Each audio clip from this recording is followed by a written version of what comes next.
All right. What is up, everybody? It is another day, another time, another night for a Gaming Academy session with your headmaster here, GQAzndood of Gamer Quotient.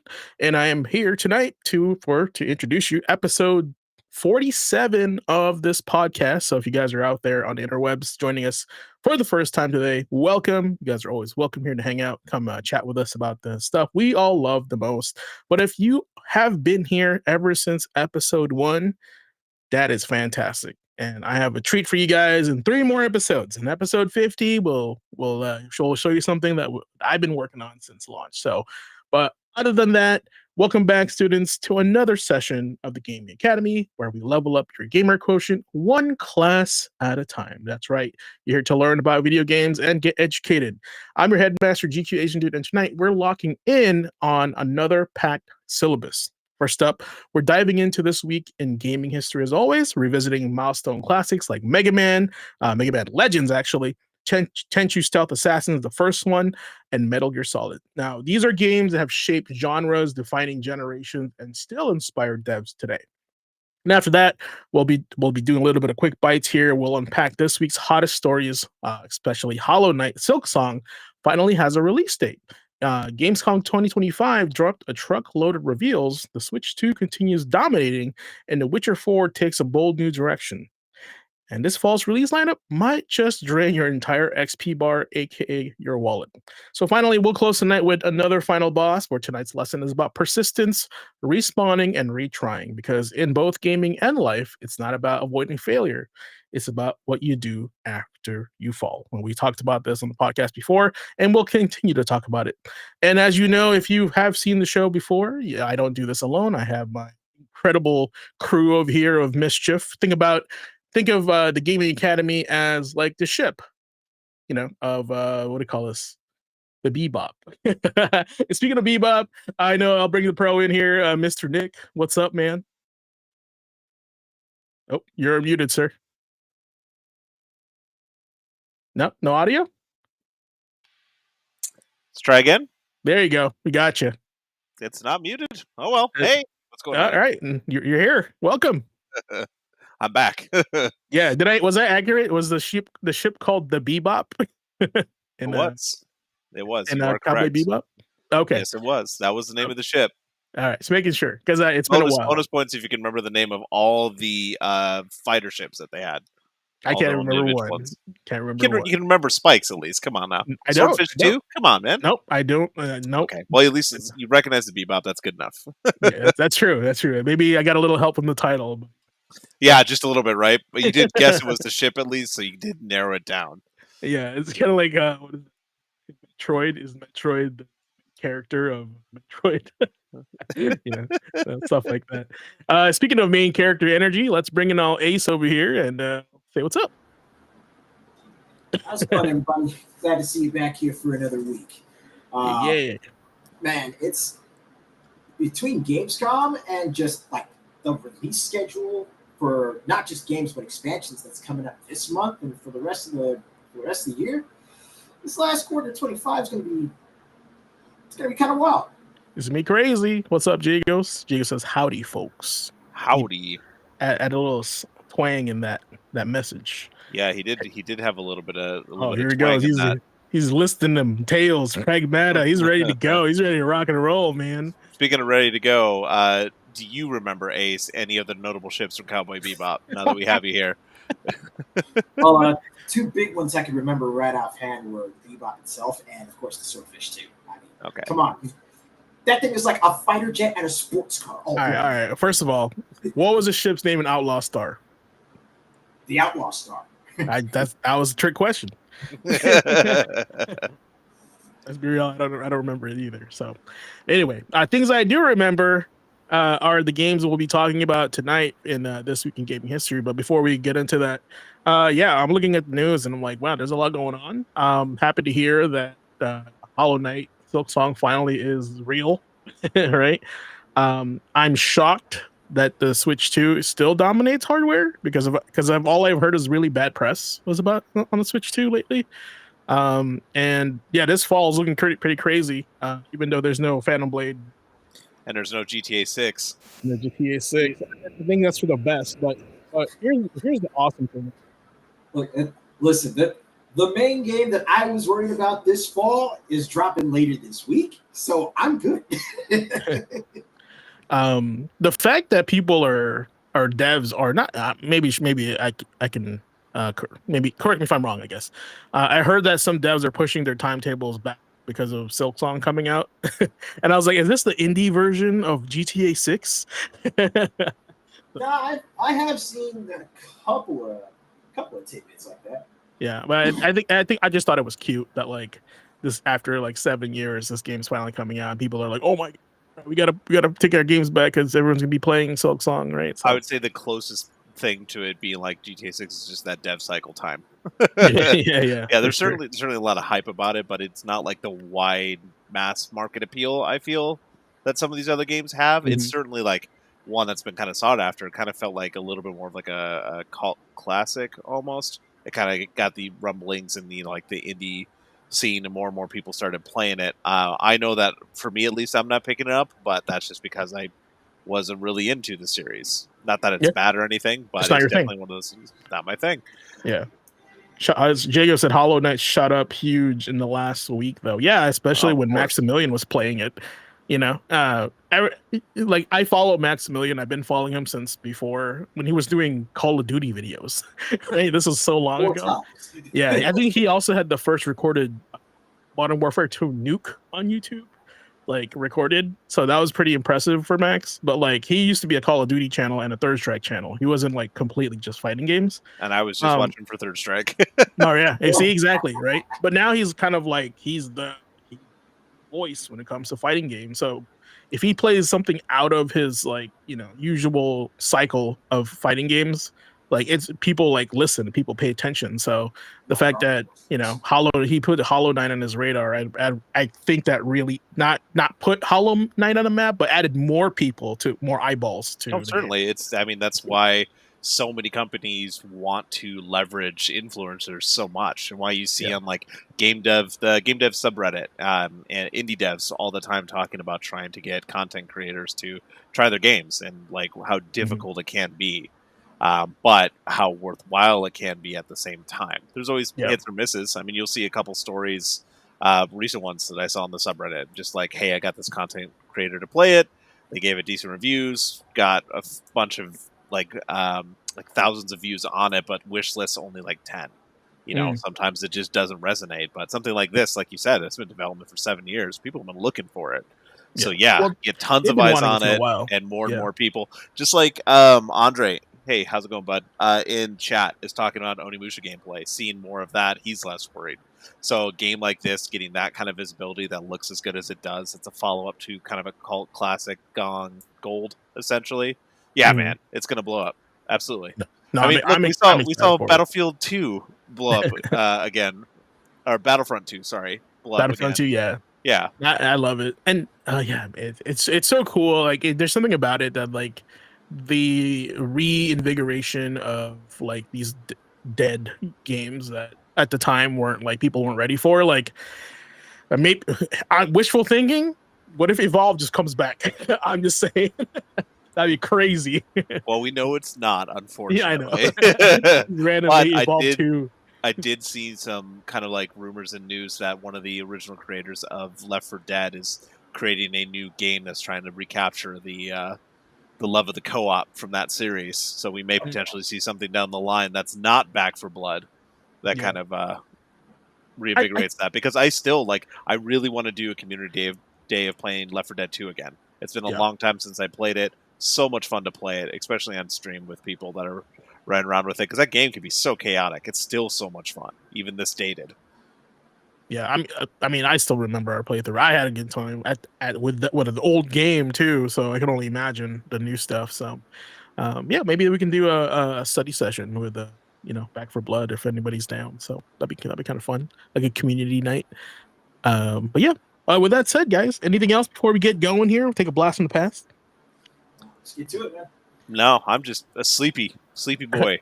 I'm the same. It's getting colder. Yeah, it's getting colder. I was also gone last week for a wedding, which with our baby on the plane was an adventure. And then I immediately was back to work Monday. So Ooh, apologize. not even a day for Energy's a yourself? little off. I haven't stopped since then. No, Well, that's welcome fair. back, man. Good to have you, Woo! buddy. Yeah. With that said, Labor everything Day else weekend is has pretty much history. kept me on just like nonstop. Ace, what'd you do yesterday? You work? Mhm. All right, let's get to it. Working in.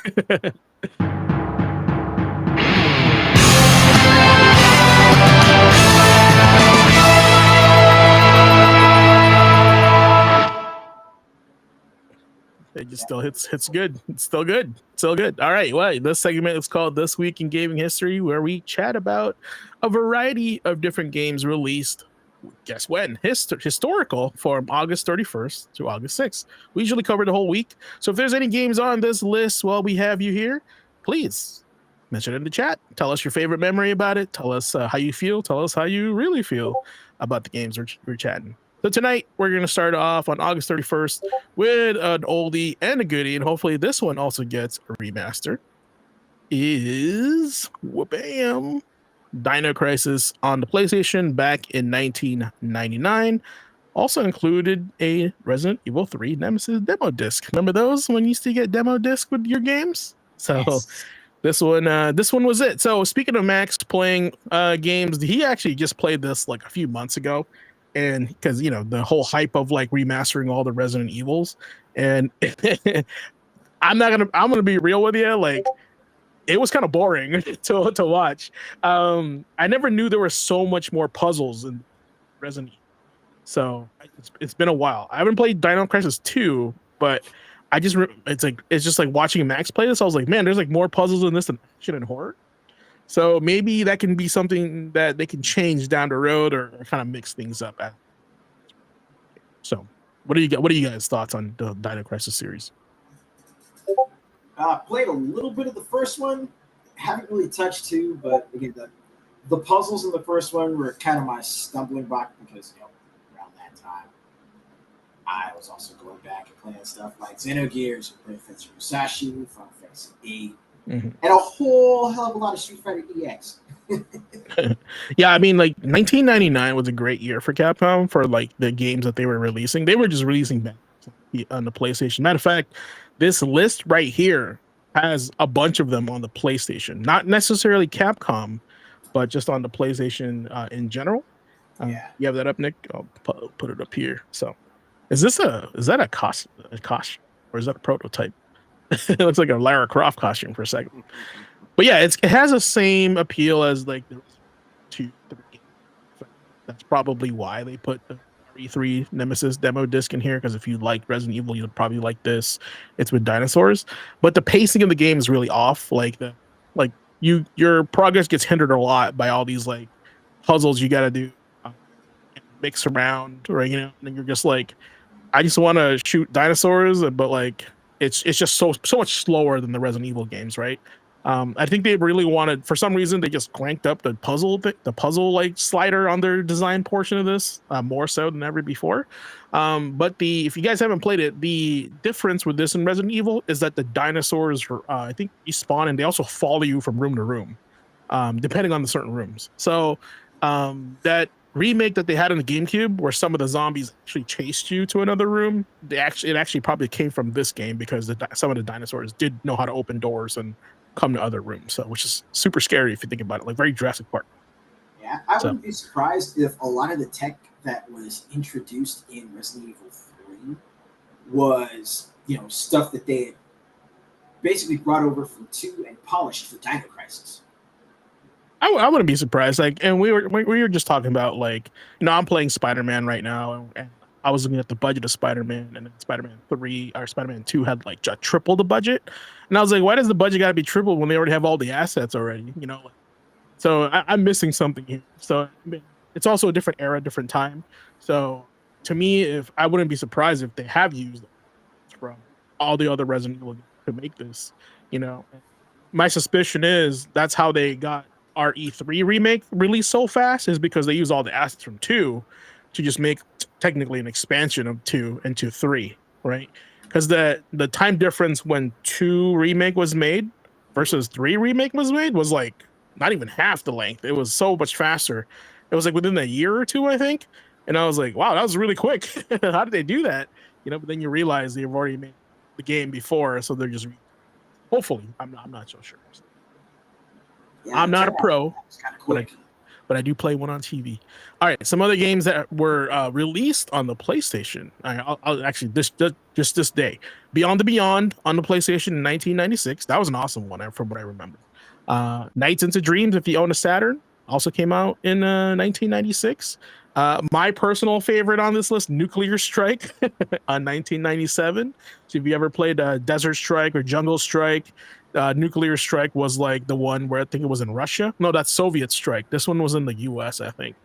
They even had one called Urban Strike. So the Strike series was a thing back in the 90s. Guys. That's pretty crazy. Also, another Mega Man banger, Mega Man Legends on the PlayStation came out in 1998. Tenchu Stealth Assassins on the PlayStation in 1998. Shadow Man for Blue Riot Bot in the chat. He loves Shadow Man. N64, PC, PlayStation in 1999. Soul the Samurai on the PlayStation in 1999. Man, see all these PlayStation games? 1999 was their year. Ragnarok Online also came out on the PC in 2002. I partook in that as well. That was a really fun game to play for a while. I played the Metroid. second one. Did you? Yeah. It was just so grindy from what I remember. I don't remember the second one at all. It still is kind of It notorious. still is? Okay. Yeah. Right. The second one I remember like went a little more 3D and it had that kind of like anime charm to it.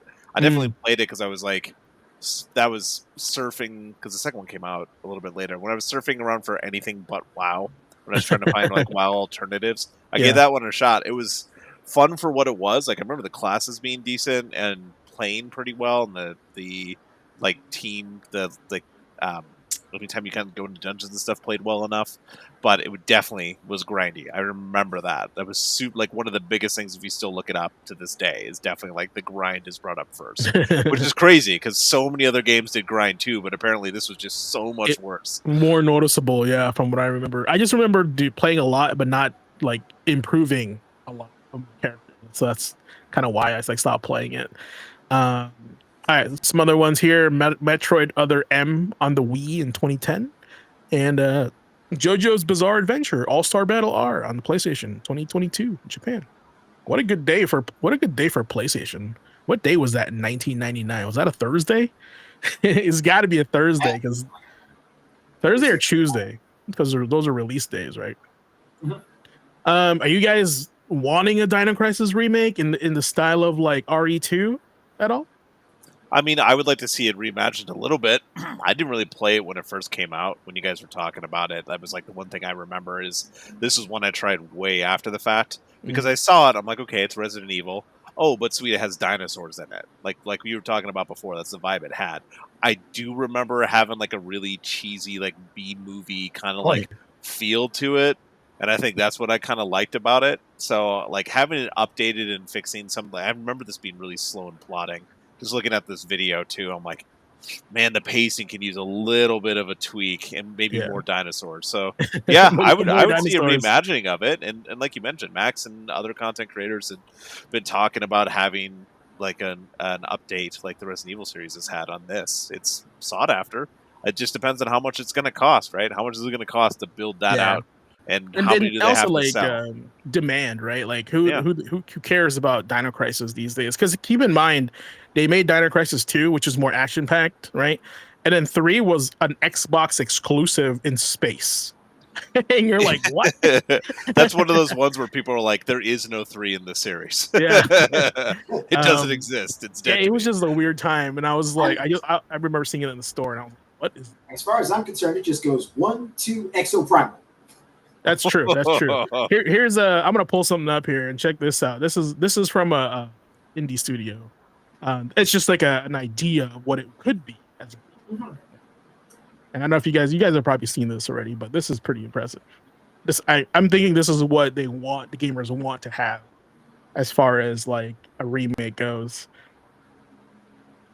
And there it is. It's pretty close, right, to like RE2.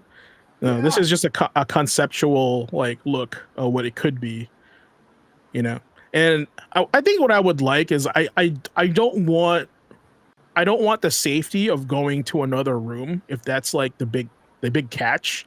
Like I want to be able to like go to another room, but then maybe the door has some sort of durability, right? Like I don't want to just like, oh, okay, I'm gonna run away and just go into the other room and I can breathe for a little bit.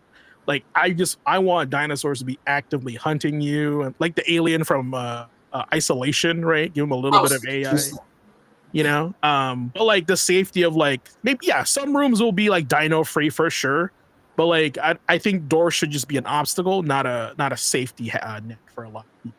So that's what I think that you should do. But anyway, we'll see. All right, next day. That concept is. It's been a long time since I've seen 3. That's so bad. It's pretty bad. All right, September 1st, Marvel's Avengers. This had come up on our last couple podcasts. Came out on the PS4, Xbox One in 2020. Let's see. Andre said watching more videos about Onimusha made him feel better. This is one of those games where I watched more gameplay and I felt more afraid because I remember when they were marketing this game. I just didn't know what kind of game it was, and they wouldn't say on any of the interviews or any of the marketing shows that they had about it. I was excited for it, but I just didn't know what kind of game it was. So I don't know if you guys had that same experience. Bad. And this is before everything that actually happened with the game itself. Just the lack of transparency as far as what kind of game Avengers was supposed to be. And I wonder why that is. Like that's the part that's confusing. Is like maybe because like they had split the game into two types of different games. One was a story mode, right, and then the end game was more of like Marvel Ultimate Alliance, right, beat 'em up, right. So that's why I was like confused because I didn't know if I can pick my character in each of the stages, right, or did they have their own storylines? Like that was the part that I was bothered by the most. And I mean, I was going to play it, but at the same time, I was going into it very unsure. And if I was unsure as somebody that was like, I'm going to play this game, I can only imagine the people on the fence. They were like, oh, well, I'm not sure, so I'm not going to buy it day one. Right. So I think that was a big issue with the game. Now, game's pretty fun if you like beat 'em up games. Ace and I, we still play those games to this day. We often go back to it. It is now a dead game. They stopped supporting it, but when it was being supported, there was some good and bad. So I'll let Ace take care of that part. Yeah, and actually, just a funny little aside. Last couple of times I streamed Avengers, I was pleasantly surprised to find out that there is still a relatively active online multiplayer community for it. Like I'm still able to not just go into quick match, but also I've been looking around and there's still an active subreddit where you can actually have people join you on strike teams for certain end game missions and raids too. But the game itself, firstly, I'm just gonna say this right here and now. If there is one thing that has been pretty consistent with most of the major team-up Marvel games, like X-Men, the X-Men Legends and Marvel Ultimate Alliance stuff, that I feel like they actually brought over for Marvel's Avengers was the storytelling. Like the single-player campaign for Marvel's Avengers was actually really damn solid. Like it could have legitimately been an MCU movie all on its own. It was that good. Yeah, I mean, one of the big things that I heard from the interwebs, and you hear a lot of things when you hang out on the interwebs, right? And this was like an aesthetic complaint. A lot of games were saying they don't look like the movie characters, right?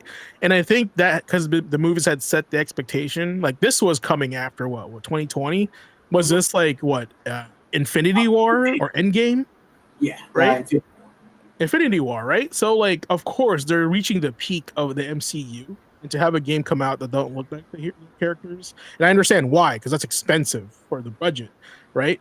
But I think it's a little bit unreasonable for a lot of people to be like, I'm not going to play because it doesn't look Robert Downey Jr. Kind of crazy. I think this is a benefit of hindsight argument. I remember when this game came out, it got so much shit for not having the likenesses. And if you're talking about a big property like this and a big license, that's an immediate do not buy for a ton of people. Mm. On top of that, it's because it was built as a game as a service.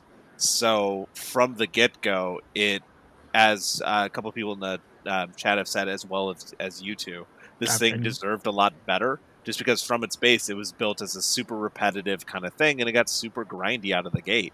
The whole like blowback on not looking like the characters, that went away after the first couple months. The whole talk of having like Walmart Captain America stopped. So after everyone that was like super vocal about it didn't pick it up, the game that was behind it, like I said, was pretty darn good. But there was tons of bugs at launch. I remember that. There was just that repetitive nonstop games as a service base. No one wants to keep playing that kind of game when it's the same kind of thing, which is too bad because the heroes in this were so different from each other. They played so different. There was a lot of variety in that. That was by far the best part. It showcased each of the heroes.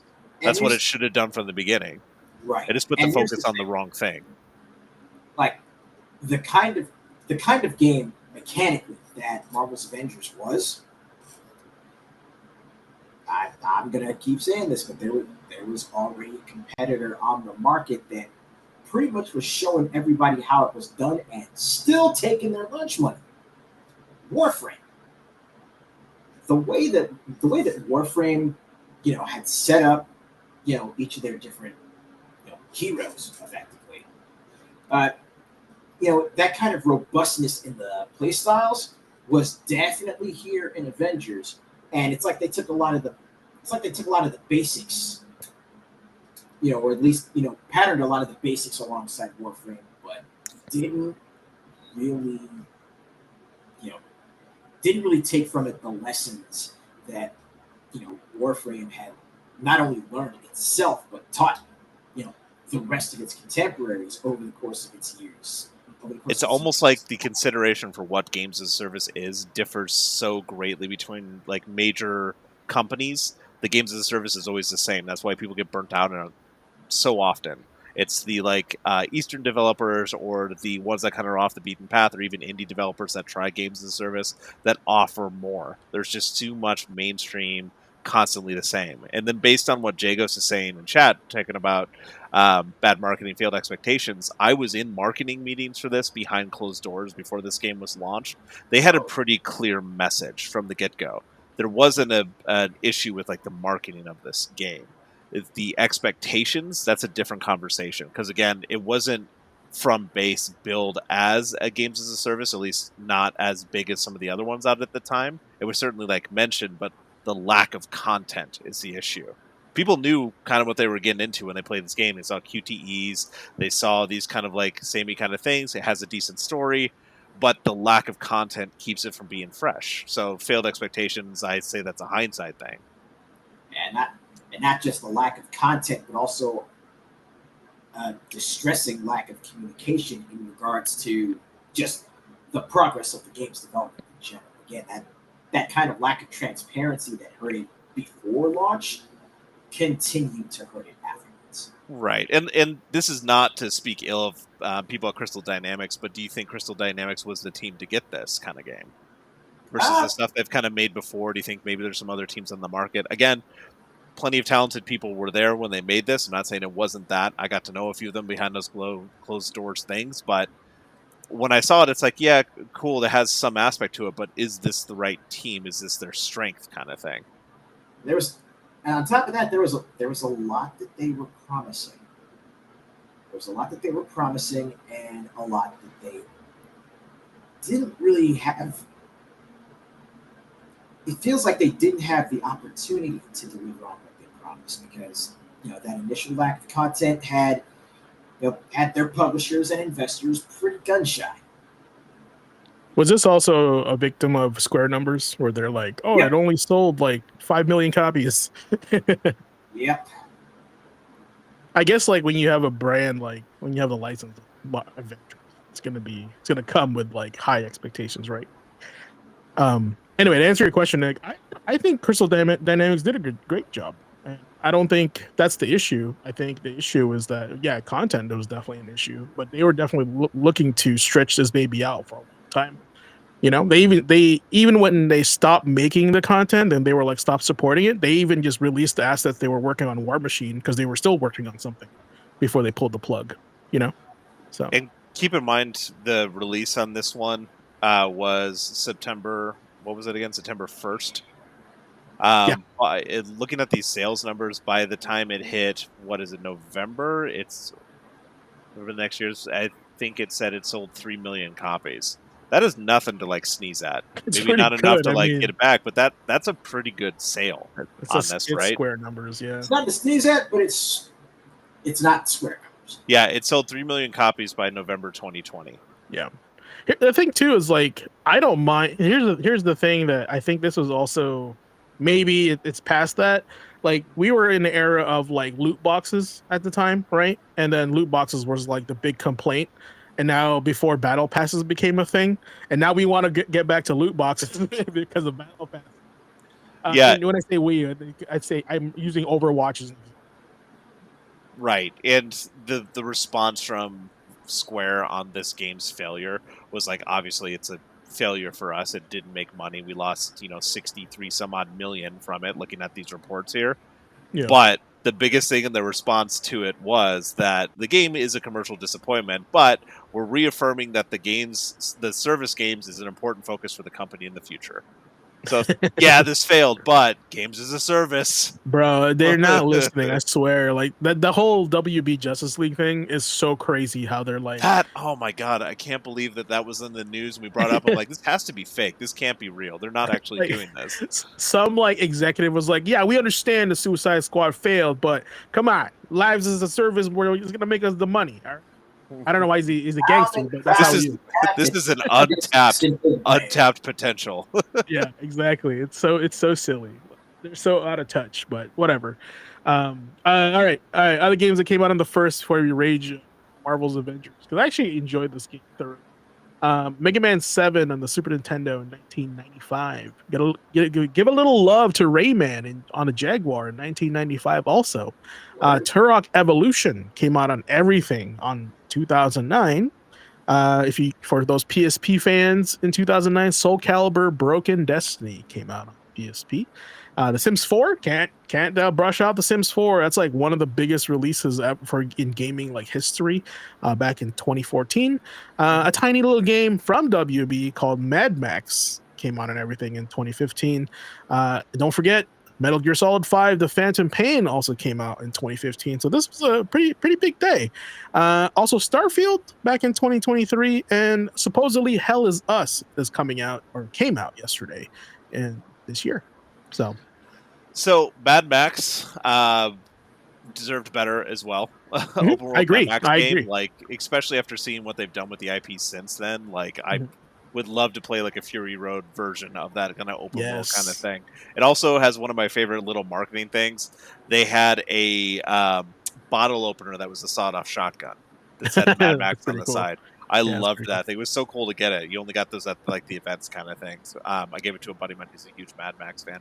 I just wanted to call out the fact that The Sims 4 was 2014, and 11 years later, they're still rolling out more content for that. Like, there's no Sims 5. It is now the platform. There's so much content for that. I still see ads for it. And it's free to play the base game now, too. 11 years ago? Ugh. Dude, they know it's like GTA 5, right? But like the PG version. Like those people keep buying shark cards for Sims 4 and or the house ornaments or whatever, and they're like, why would we make a 5? They're still paying for 4, So that's it. We're making a gamer quotient house in Sims. Yeah, that'd be fun. We'll put some chatters in there too. They'll come and visit. Have Diego's come visit and just have his own life. Just have him rage out. Yeah. There is no RE3 remake. That's what he was. Love you. All right. September 2. Speaking of 2, Blade 2 came out on the PS2, giving the PS2 some love. This was before Marvel and before MCU, before the Iron Man debacle took over the world, and Wesley Snipes was our main leading character in the Marvel Cinematic Universe at the time. Now, I actually did not play the second one, but I did play the first one. Do you have a video up for this? Yes, I do. Sweet. But yeah, and even today, people still love Wesley Snipes' Blade too. He is the Blade. He is the Blade. According from Deadpool and Wolverine, like people Hey, love I him. loved that cameo in there. There's only Dude, one he's blade. so There good. could be one blade.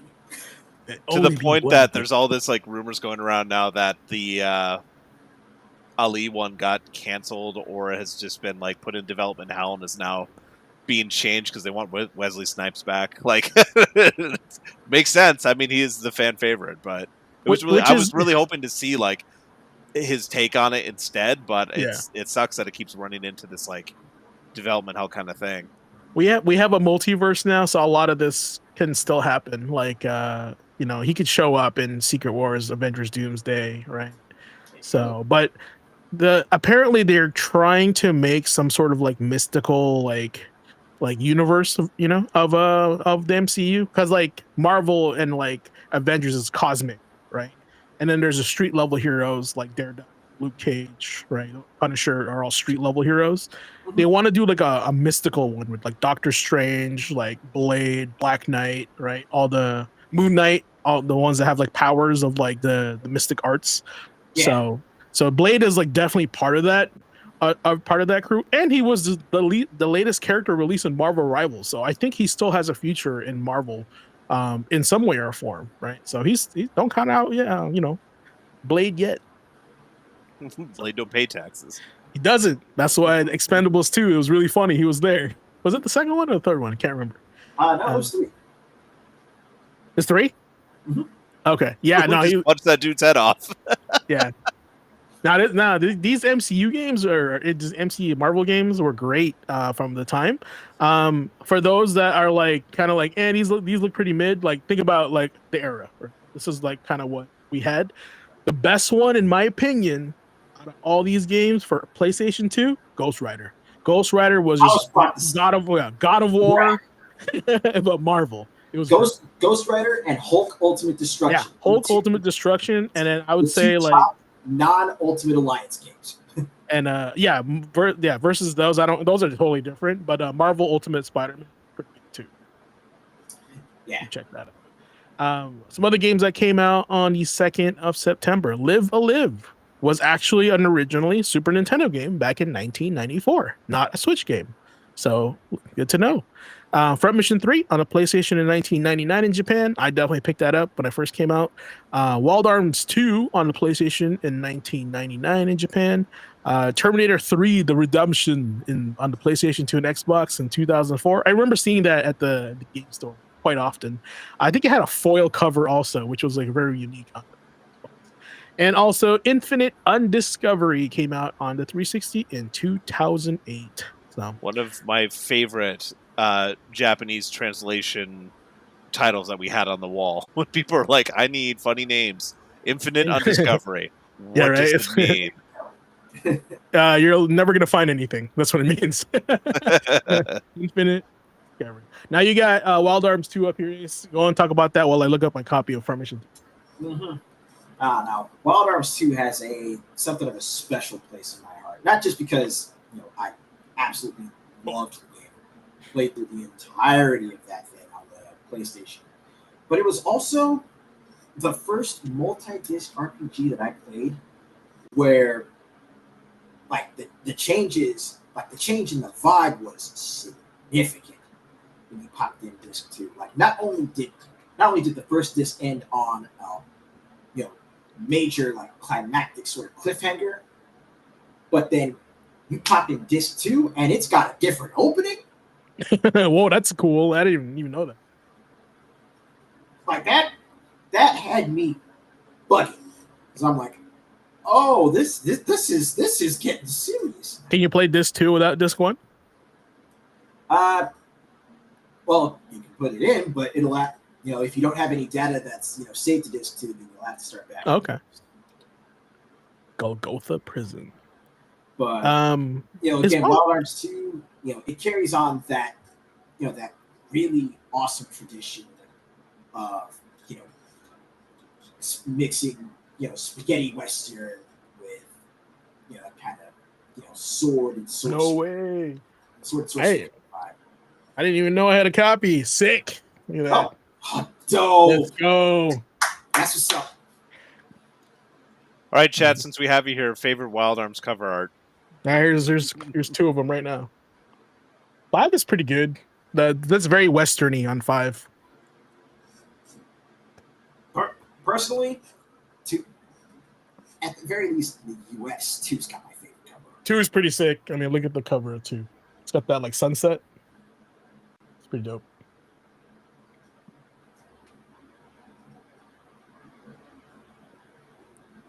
And I feel like a old man radio DJ about pulling out PlayStation games on the shelf.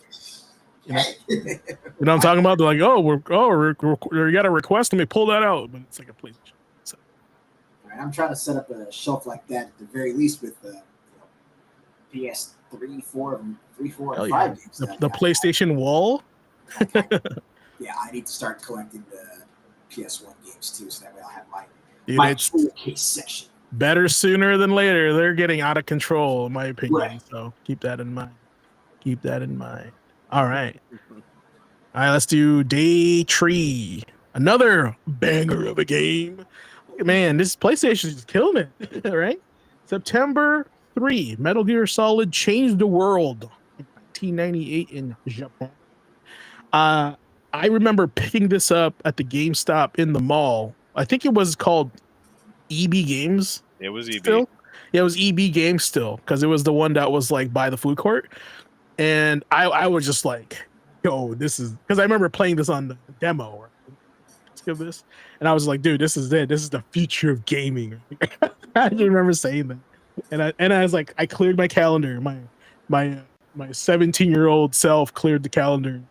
We're playing this. It's gonna be the game. Look, I am going to admit to the numerous days of school that I ditched. Staying at home with my friend and his little brother. All 3 of us playing through Metal Gear Solid. Yeah, and it's a 1-player game. That's the crazy part, right? But it's but like you were playing it while you were watching. It was entertaining to watch your buddy play it too. And I think this was one of those first time in gaming history where you're like, bro, like play that game. I want to see what happens next. You know what I'm saying? Like, and you talk about it. You talk about it at like school. You talk about it at the playground, whatever. How long since then has it been that people are still discovering, the codec channel on the back of the well, they're not, because they don't have it in the downloadable version. Oh yeah. And also the digital version, you're not able to plug in your second controller when you fight Psycho Mantis. So they had to change it, right? You had to alter it the way you beat them. Right, so kids. I'm just saying. Back in the day, there were games in your games. All right, like Boktai, you had to go outside and charge that baby up. Mm-hmm. Right, Metal Gear, you had to check the manual. You had to check the box art for like the next like puzzle. It was crazy. I see you like Castlevania. Yeah, sounds like you like arcade games. I remember. I was like, whoa, it knows what I'm playing. That's crazy. Like I remember. So wild. And I had to get my buddy, like, buddy, check this out. This is sick. Like those were just amazing. You had to be there. You can't just watch it on YouTube. You actually experience. That was a quite literal. You had to be there game. Yeah. Also, like, I was a big fan of the Rock movie. You guys remember the Rock with Nicolas Cage and Sean Connery? It's one of my favorites to watch. Yeah, like they went to a prison like island to disarm the nukes. And I was playing this. I was like, bro, I'm playing the Rock. That's so cool. I'm going to Alcatraz. Yeah, exactly. I gotta get rid of the VX gas. Yeah, this is the same storyline, and I was like, this is so sick. I was like, all about. But it was like you were playing a younger Sean Connery, and Otacon was your Nicolas Cage. Yeah, exactly. I felt like I was playing a prequel to like when Sean Connery was like still doing his thing. So when he was escaping from prison. Yeah, in his character, right? So, good speed. this thing is just and also like not gonna say cinematic masterpiece, but it was pretty good for a PlayStation game. And I also read a pretty fun piece of trivia. This game's script was longer than Terminator 2's, by like 10 pages or something like that. It was crazy. So, but yeah, it was just really fun little trivia for Metal Gear. But this is also definitely a title where it set the tone as far as Metal Gear Solid games really pushing the hardware that they were developed on. Yeah. To its utmost. Yeah, no, 100%. And I like you play this game, you're like, the PlayStation can do this? Like this is insane. And we're watching it right now. It's got jittery polygons. Some of the polygons don't make any sense. Look like they're like dislocated from each other. That was a big thing with the PlayStation's infrastructure, I think, from what I'm remembering. But yeah, it's all about like how smart you are when you make the game. I feel like even this has that slow motion blur. You saw that right there. Like they were making it happen in some way or form with the limitations of the hardware, because you got to get creative, right? Kind of like how I praise Final Fantasy 12 a lot. Like they did a good job of like squeezing out every juice of the PS2 in that game, because that game looks fantastic for a PS2 game. So yeah, shout out to Kojima, right? So I mean, if you guys played Death Stranding, he's still doing it. Oddly enough, Kojima also celebrated his 62nd birthday. 62, dude. The guy looks barely like mid 30s. Right. Crazy. Anyway, other games that came on the third, The Magic of Sherazade. That was our intro to today's show. Pretty awesome beat. And if you guys haven't heard of that game, it was a game developed by a company called Culture Brain. And they made some other games on the Nintendo, like Ninja Twins or Ninja Bros, I think they were called. And they also did the Flying Dragon games on the Nintendo, Super Nintendo. It's very obscure. I don't even know if they exist these days. Culture Brain. They probably got bought out by Namco or something. Magic of Sherazade, from what I remember, was like a Legend of Zelda style game. We'll see here in a second. It's been a long time, but I remember having awesome music. And when I was a kid, I could not pronounce Sherazade. I was like, Scheherazade? I was like... Yeah, I remember when this one would come into the store, too. It's just like, wait, what? What does this title say? Yeah.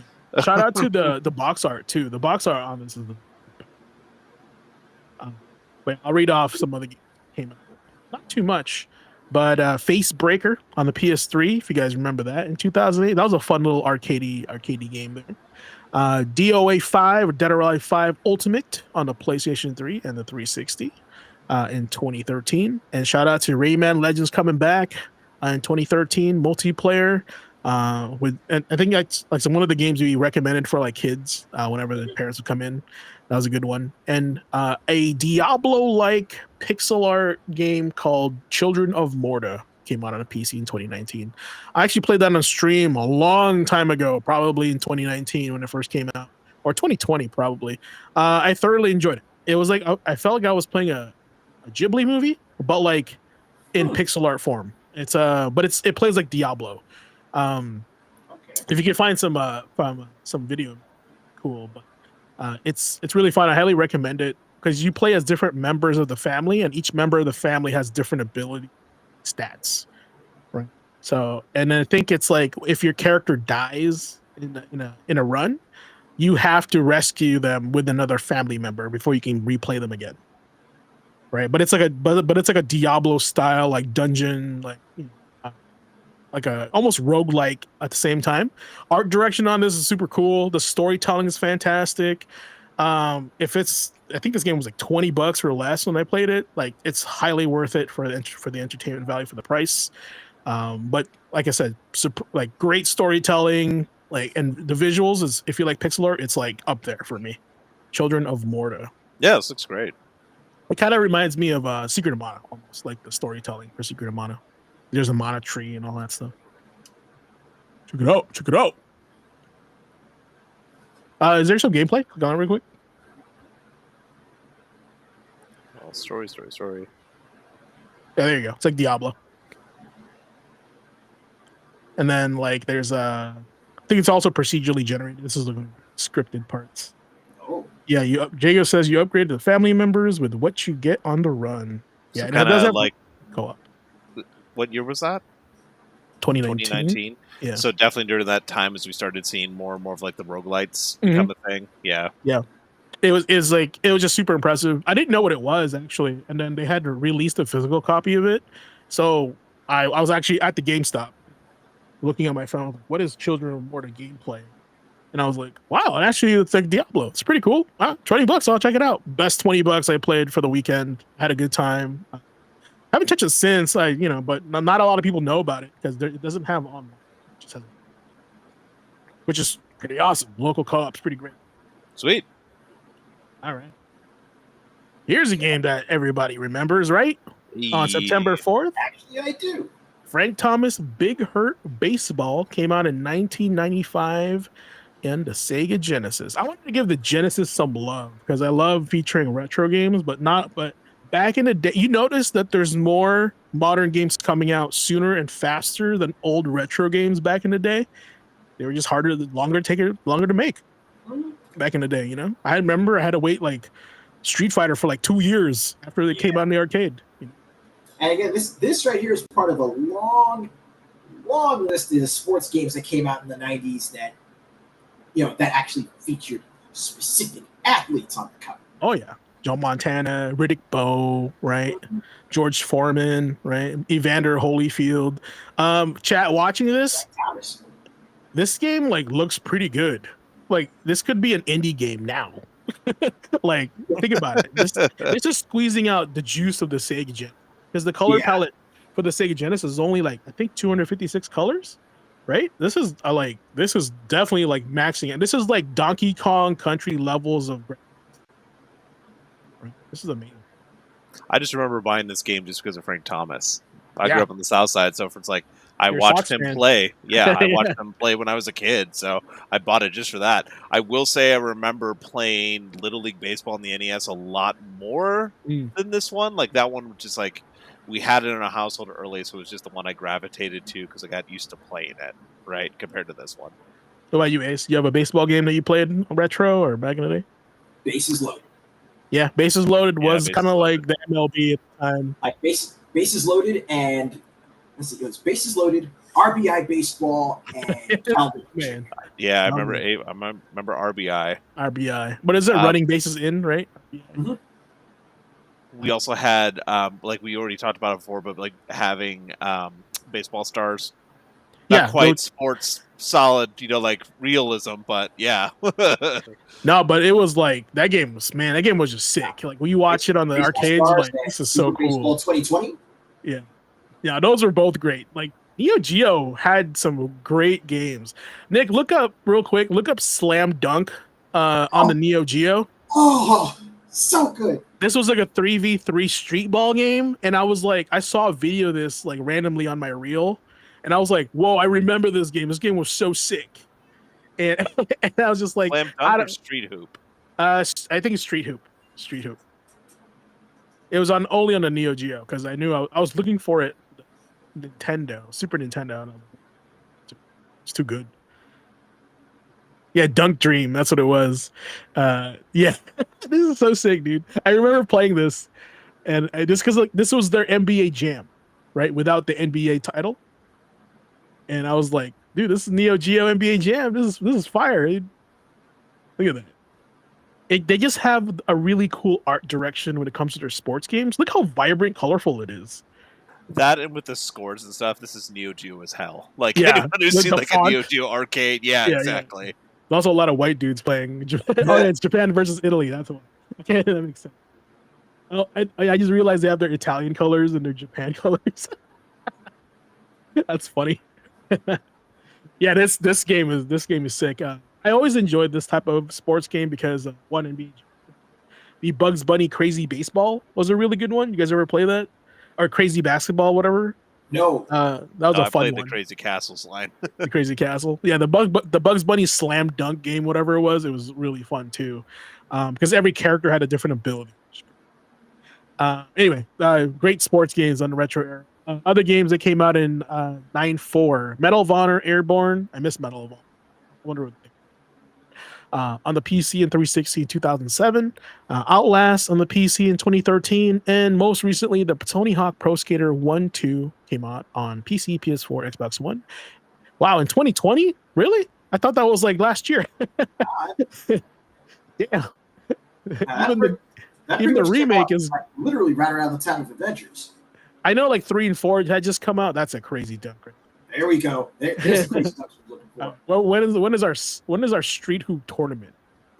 Oh man, this game is great. I want to see some. I want to see this come back the way they did Windjammers. Oh yeah, there you go. Street hoop, the balling around the world. That should be the subtitle. That would be amazing. That'd be great. All right, I love it. Here's a game that Nick will remember. Stranglehold came out on September 5th in 2007 on the 360. I think this game had come out on 360 first, then PS3, because I don't remember it being available right away on PS3. Am I correct on that? You are correct, but the PS3 version had the movie Hard Boiled on it. Oh, because it was Blu-ray. Yeah, it was a Blu-ray. Well, not on the same disc, but a separate. The second disc was the movie, which that thing was hard to get a hold of. Yeah, I wanted it. And for anyone who enjoys watching old school Hong Kong action films, that movie for the longest time you couldn't even stream in the US. So getting a DVD that was really bad quality was still going to cost you $40-$50. It was it just finally got added to Amazon Prime, and I bought it immediately. I love that movie, and by proxy, I loved this game for what it was. It's definitely not one that playing through it again, it definitely has some interesting design decisions, and it was a little bit there's a lot of issues with too many repeating kind of interactions. You'd run into a space, you'd shoot things up, you'd run to the next. It didn't take a big brain to play the game, but it had style, and even the goofy little thing, which I will probably show up in this video, where it stops. And you have to dodge out of the way of bullets and things flying to shoot dudes. It breaks up the action. It can be a little schlocky, but this game was so much fun to do that bullet time, that jumping on top of a cart and then steering the cart as you go. You're basically playing a John Woo. I mean, right? It's exactly what it is. Needs more doves though. More doves. Yeah, there should be a suit when you would turn on your super, they'll just pop out of nowhere. It basically just was if I could do the bullet time for Max Payne, but not stop. Just keep doing it. Just keep doing it. Jump, midair, turn around, almost 360 while shooting two guns. Yeah, absolutely loved this game just for that. Yeah. No, it was definitely on my list to buy, pick up, and play. Was the movie only in the collector's edition of Stranglehold? It was only in the PS3 special edition. It was the black cover art, if I remember right. It's the black background with him colored, I think, instead of the red and white. Yeah, I think I see it. Okay, cool. Oh yeah, it does say in the bottom includes hard boiled. God, I don't think I have that. Yeah, why don't I have that? That's terrible. It is going to be a hard one to find because it's not only it's this was a game that was you already you had to know it's a very in what do you call it, an in joke, right? Mm-hmm. So I totally get it. All right, some other games that came out on the 5th. My personal addition to this was Super Pitfall on Nintendo. That was a game I definitely picked up and played when I was a kid. Armored Core 3 on the PS2 in 2002. Yakuza on the PS2 in 2006. Dead Island on the PC in 2011. Warhammer 40k Space Marine, the first one, came out on the PC in 2011. Knack 2 on the PS4 in 2017. This premiered also Destiny 2 on the PS4 in 2018. Gears 5 on the Xbox One in 2019, and also ironically Warhammer 40k Space Marine 2 also came out in 2024, the same day. It's a pretty big day for gaming. For a very big day, and again for me, for Stranglehold. With that in mind, chat, everyone, I am going to log off really quickly. I'm going to help with my baby. She just hates Stranglehold. I'm going to make sure she gets down okay, and I'll see you in a little bit. She loves it, or she's just I want to watch, but I can't. It's not old enough. All right, and then 9-6 here. We got, of course, Astrobot coming out of the woodworks, deserving Game of the Year because of its like little fan service to Sony Studios, and actually just PlayStation fans everywhere. They covered a lot. They covered a lot of different games. They even had Gear in there. They had Final Fantasy, Devil May Cry. They just knew their legacy and they rolled with it in Astrobot. This is like one of those examples, in my opinion, where like it's not even a great game, but the content and the idea behind it. Hey, let's have robots from dressed up as all other IPs because that's what you played on PlayStation, right? That's all it took for this game to be charming and be loved. Because I don't see a lot of like, I guess like game dazzling mechanics or graphics in this game. I just see love for PlayStation and video games in this game. And sometimes that's all it takes.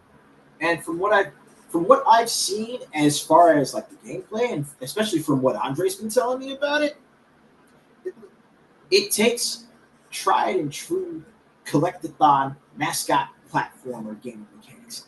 And it doesn't try to reinvent the wheel, but it does what it does exceptionally well.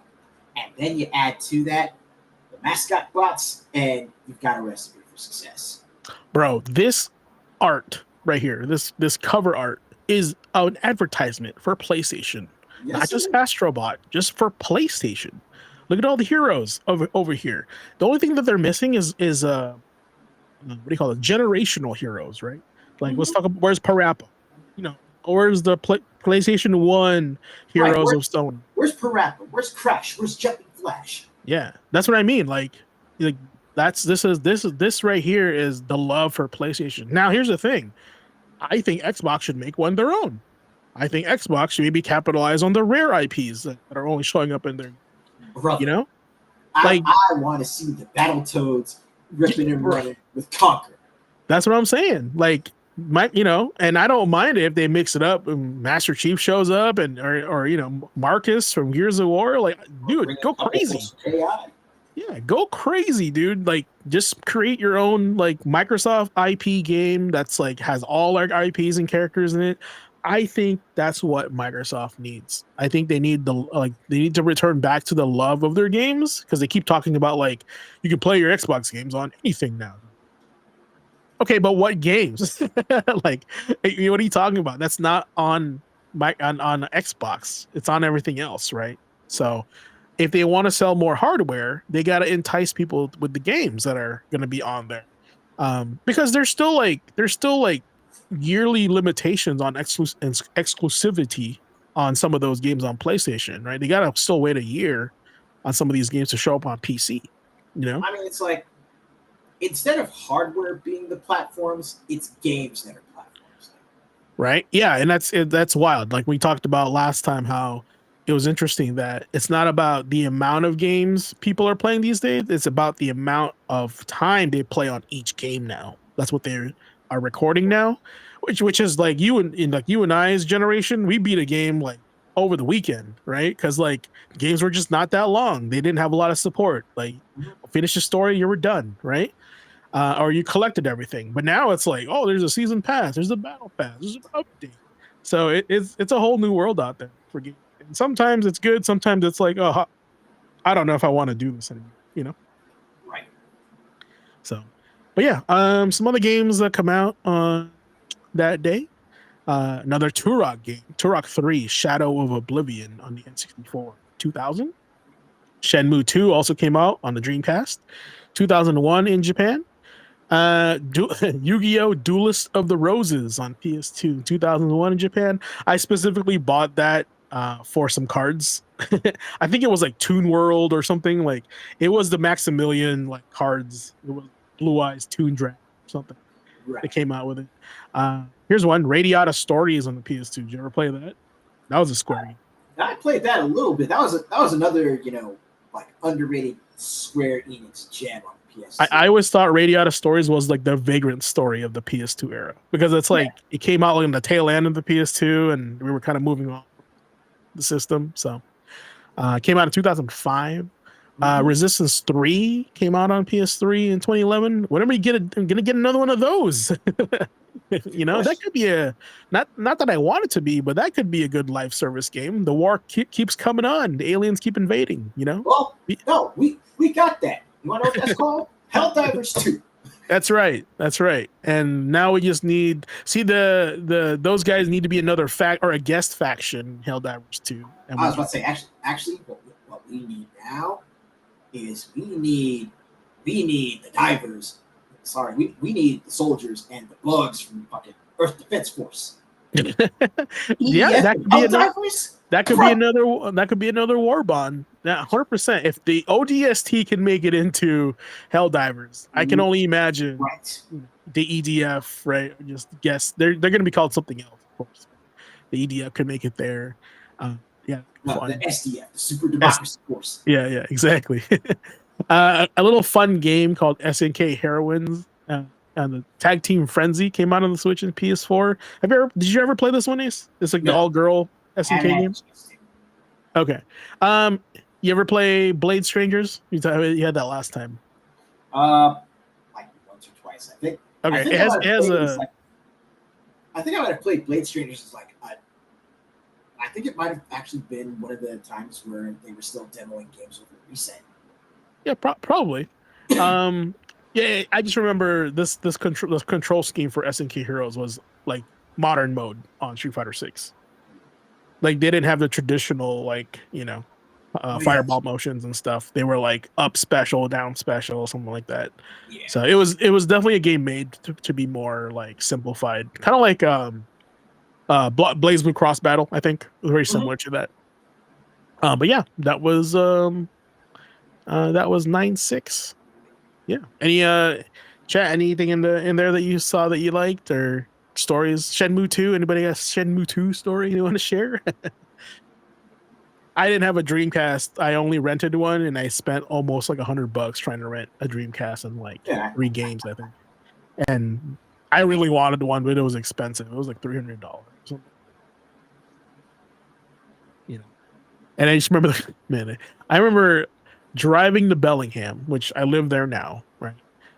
Because I used to live in Blaine back in high school. Driving to Bellingham, finding this third party video store that rented out Dreamcasts here. I don't even think that store exists anymore.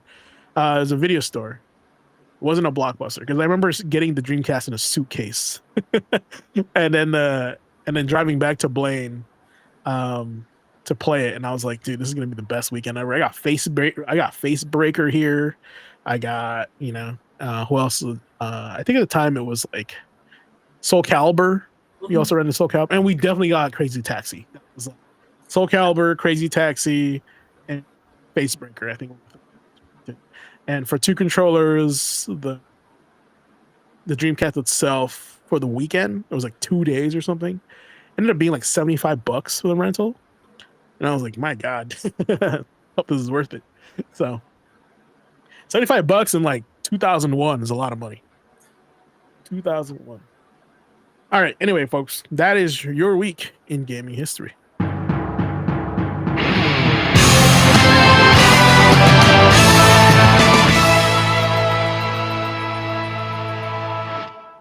Yeah. All right. Now, before Nick gets back, let's just chat a little bit about what's on the comeuppance of Quick Bites and the Rumor Mill. I hope they have that in Ninja Gaiden 4. I don't know if they have it in Ragebound, but if they have, I hope they have something awesome like that in Ninja Gaiden 4, like something more metal. That'd be so cool. I hope they have that. Chapter 1, start, and he plays an electric guitar. I'd be like, oh, this is so sick. That would trigger me to be happy. So we'll see. All right, so got a few little tidbits here, I think, with the top 5 news from everything else. We got the first one we talked about a little bit earlier tonight, which was Hollow Knight Silksong launches September 4 for $20. That's going to be dropping this week. Literally in 2 days, my friend. So for 20 smackers. Holy for $20. And here's the thing.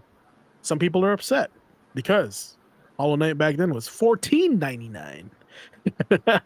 So they're like $5 more. That's crazy.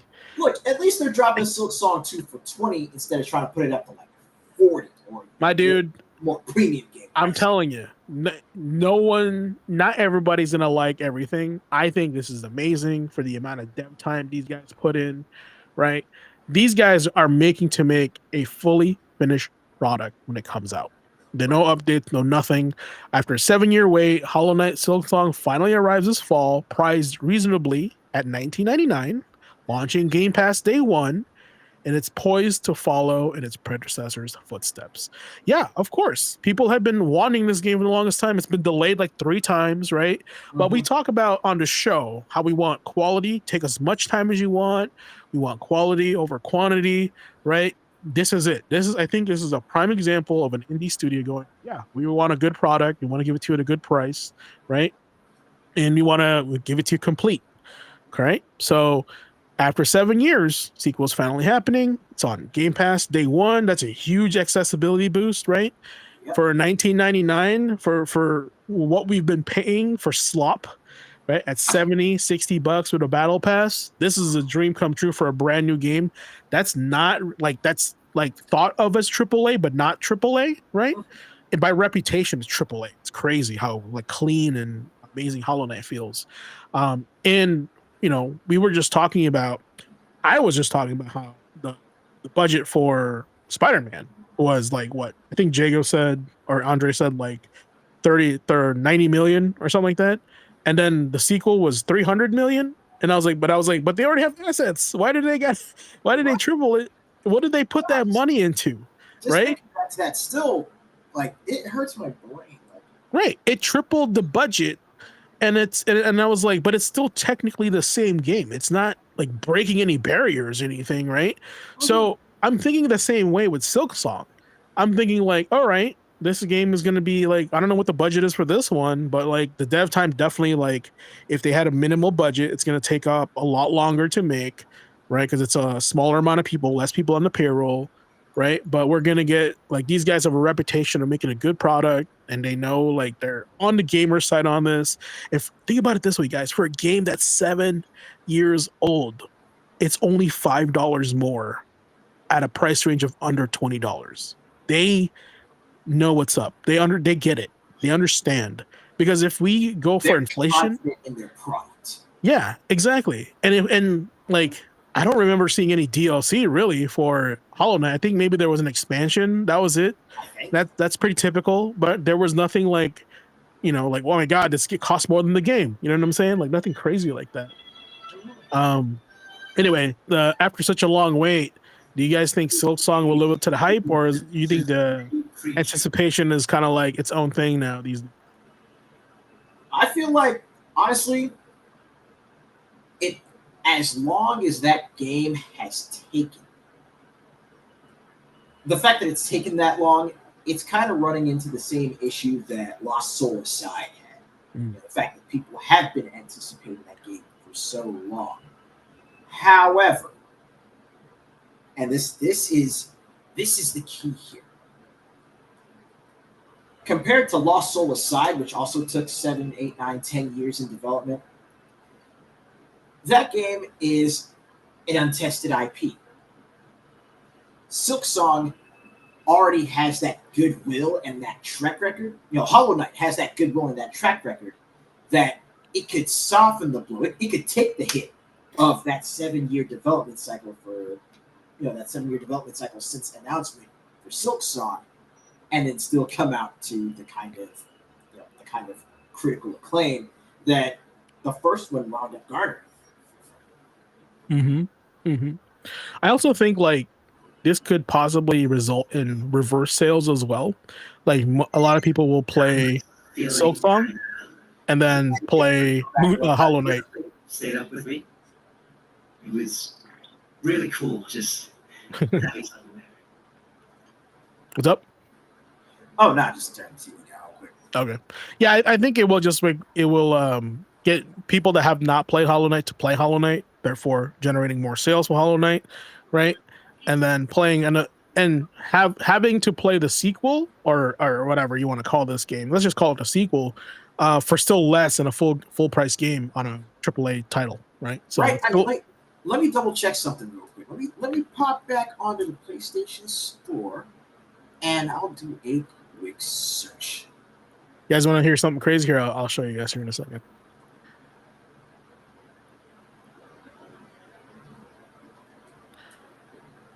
All right. So, real quick, I'm going to do some math here for y'all because we want to learn something today. So, Hollow Knight has sold over 15 million copies across the board between PC, Switch, PS4, Xbox One, right? Even if they got $10 a game, how much money do you think they're making? Wait, how many copies did it sell? 15 million. Well, at $10 a game, yeah, 150, almost 200 mil, easy. Yeah. Now, how many developers were there, you think? 3, if what I saw in the chat's correct. Is that what they said? 3 people made this game for 7 years, just worked on everything they put in. Okay. 250 million divided by 3. I think they don't need to make video games anymore. Right. And yeah, no, the like the original Hollow Knight's what? $15? Yeah. You can get both Hollow Knight and Silk Song for less than the cost of a AAA game. Right? For damn near half the cost. It says here. Spin effects. It says here in the quote is $19.99 in 2025 indie pricing, but AAA quality makes no sense to me. So, I don't know. What's your thoughts on this, Nick? And also, is baby okay?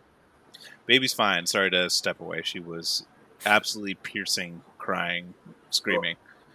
Just did not want to go to sleep. Where are we? You're talking about Hollow Knight, yeah? Just Silk Song, yeah. I think the best way to talk about Silk Song coming out, because again, I said at the top, it maybe wasn't my kind of game. That's not to say there's not things I enjoy about it. Like, I know that this was a really good quality for what it was. The game cost, what was it, $15? You said when it launched in 2017. Like for $15 or something that has that kind of not dark, but really good story. I know. Remember, it was pretty emotional, deep atmospheric kind of thing. For something that came out that was indie, it got its following because it was a little brutal but fair. Great boss fights, and a lot of people really enjoying the story that it told. So it still has those legs on it after all that time. It's like when people talk about things like Celeste, for example. Great soundtrack, great gameplay, stuck around a long time. Right. So this finally getting a sequel is okay, this has been talked about for a long time, and it's finally here, and it's only going to be $5 more than the original game, and it looks to be a continuation of everything that people loved about the original with more. This seems like a slam dunk to me, right? Especially with new places to experience, new enemies, and the gameplay that they did show off looking great. This is like a Symphony of the Night's player's dream, this game right here. I'm not saying just Silk Song. I think Hollow Knight in general, overall good. My ex-girlfriend actually introduced me to Hollow Knight. She even bought it for me. Just bless her heart. She from when I started playing it, I honestly got the vibe of the Dark Souls from Software storytelling, where you don't really know too much about the world, but as you discover things, pick up items, you start piecing the puzzles together, and you're like, oh, so this is what the story is, right? And that's kind of the storytelling that I got. Yeah, I feel for me, when looking back at this, I think at the time I was just engrossed with Ori, and I just didn't have another platformer that I really wanted to get into, because there was tons of platformers and a lot of indie platformers that had come out that were good. I was burnt up by the time Hollow Knight hit. I'd played a ton of Super Meat Boy. I mentioned Celeste before. I remember some of the top-down puzzly games or isometric Braid. I played a lot of Braid. So it's just it wasn't on my radar, something I really wanted to check out. But obviously we're talking about it now, and it still is in the zeitgeist, the gaming zeitgeist. I know about it, being around the industry and stuff. It may not be for me, but there's reasons that people love this. Right. Yeah. That's like how Mass Effect is for me. It's I not get quite it. not quite my thing, but I am not going to discount the kind of impact that series has made. Yeah, you know what, Ace? I know someone else that said that too until recently, and we broke his walls down. It only took how And many yeah, that was years? it. I played a long game, son. So do I. Nah, Eventually, I'll get you to play it. no, and that's the thing. I It's- understood the like the impact of Mass Effect, but I was just so into Dragon Age, right? So I get it. Like if it's the same game but in science, fantasy, whatever, I understand. But now, man, comparing the two, honestly, I honestly feel they gave more love to Mass Effect. If I had two kids and I would have liked one and I show you which one's loved more, I would say Mass Effect was loved a little bit more than Dragon Age in yeah. comparing the two games. Well, and we talked about this before. Like, check out Mark Dara, one of the one of the original devs on both of that series. He's done multiple interviews and videos now, kind of breaking down what happened. We talked about it before on our podcast as well. Like the resources and like you said, the love was not the same, and having two different teams that operated very differently. It Yeah. almost like it was two different dev studios. It Yeah. almost felt like that. Yep. No, you're right, 100%. And after seeing that calendar they showed us, I think people really need to see that and to kind of like check themselves from like complaining too much, or at least be educated more when they make their statements. Because having a calendar like that packed in, dude, that's crazy. I can only imagine if I was a college student and I had each of those were projects that I had to do. I'd be like, oh my god, I'm gonna lose my Yeah, hair. imagine taking resources away from one of your bigger projects to put on Yeah, another bigger project exactly. that's struggling to get to the finish line. Like Yeah, for viewers or people watching this after the fact that don't know what we're talking about, it was just the release cycle and the dev calendar time frame over years that BioWare had, and you saw concurrent games being developed, and we were talking about how like they would take people and resources from one project to send over to the other project. And again, from two different teams with two different skill sets and goals and all that stuff. So it was nightmare fuel, and you could see why a lot of those games ended up suffering. And that's a problem at AAA in general, which is why we're talking about something like this again, something AA, something yeah, that's smaller, indie essentially, but the punch is way above its weight because the game that's there is worth the price. This seems like it's going to be absolutely worth the $20, and it's not a games as a service. It's not a subscription. yeah. I think we're just so spoiled, not spoiled, but we're so beaten down by like 40, 50, 60, 70, $80 games these days to get like a AAA quality game for $20. We're just like, oh my, this is DLC. You know what I'm saying? Like, Look, man, I've been on record before saying we're our own worst enemy as gamers because we absolutely will complain and bitch about this stuff, but then we go out and still buy these games, or we still buy the subscriptions. We were talking about it. What was it? 54% of all purchases on PC were DLC sorry, it was microtransactions. Like, microtransactions. Yeah. duh, they are going to see the dollar signs there. They're going to want to have that because people are literally buying it. It may be something we complain about. It's something we don't want, but people are spending money there. So you're going to go where the money is. Remember how many dev studios jumped to mobile? Because mobile is huge. Everyone has a phone. There's money to be made there. Not as much of a huge investment in time and resources and money to get a game off the ground to make the money back. Like, like I said, we can complain, but people be shopping. Yeah, it's you gotta vote with your wallet, and we vote wrong every time. All right, what's our next topic, Nick? What you got?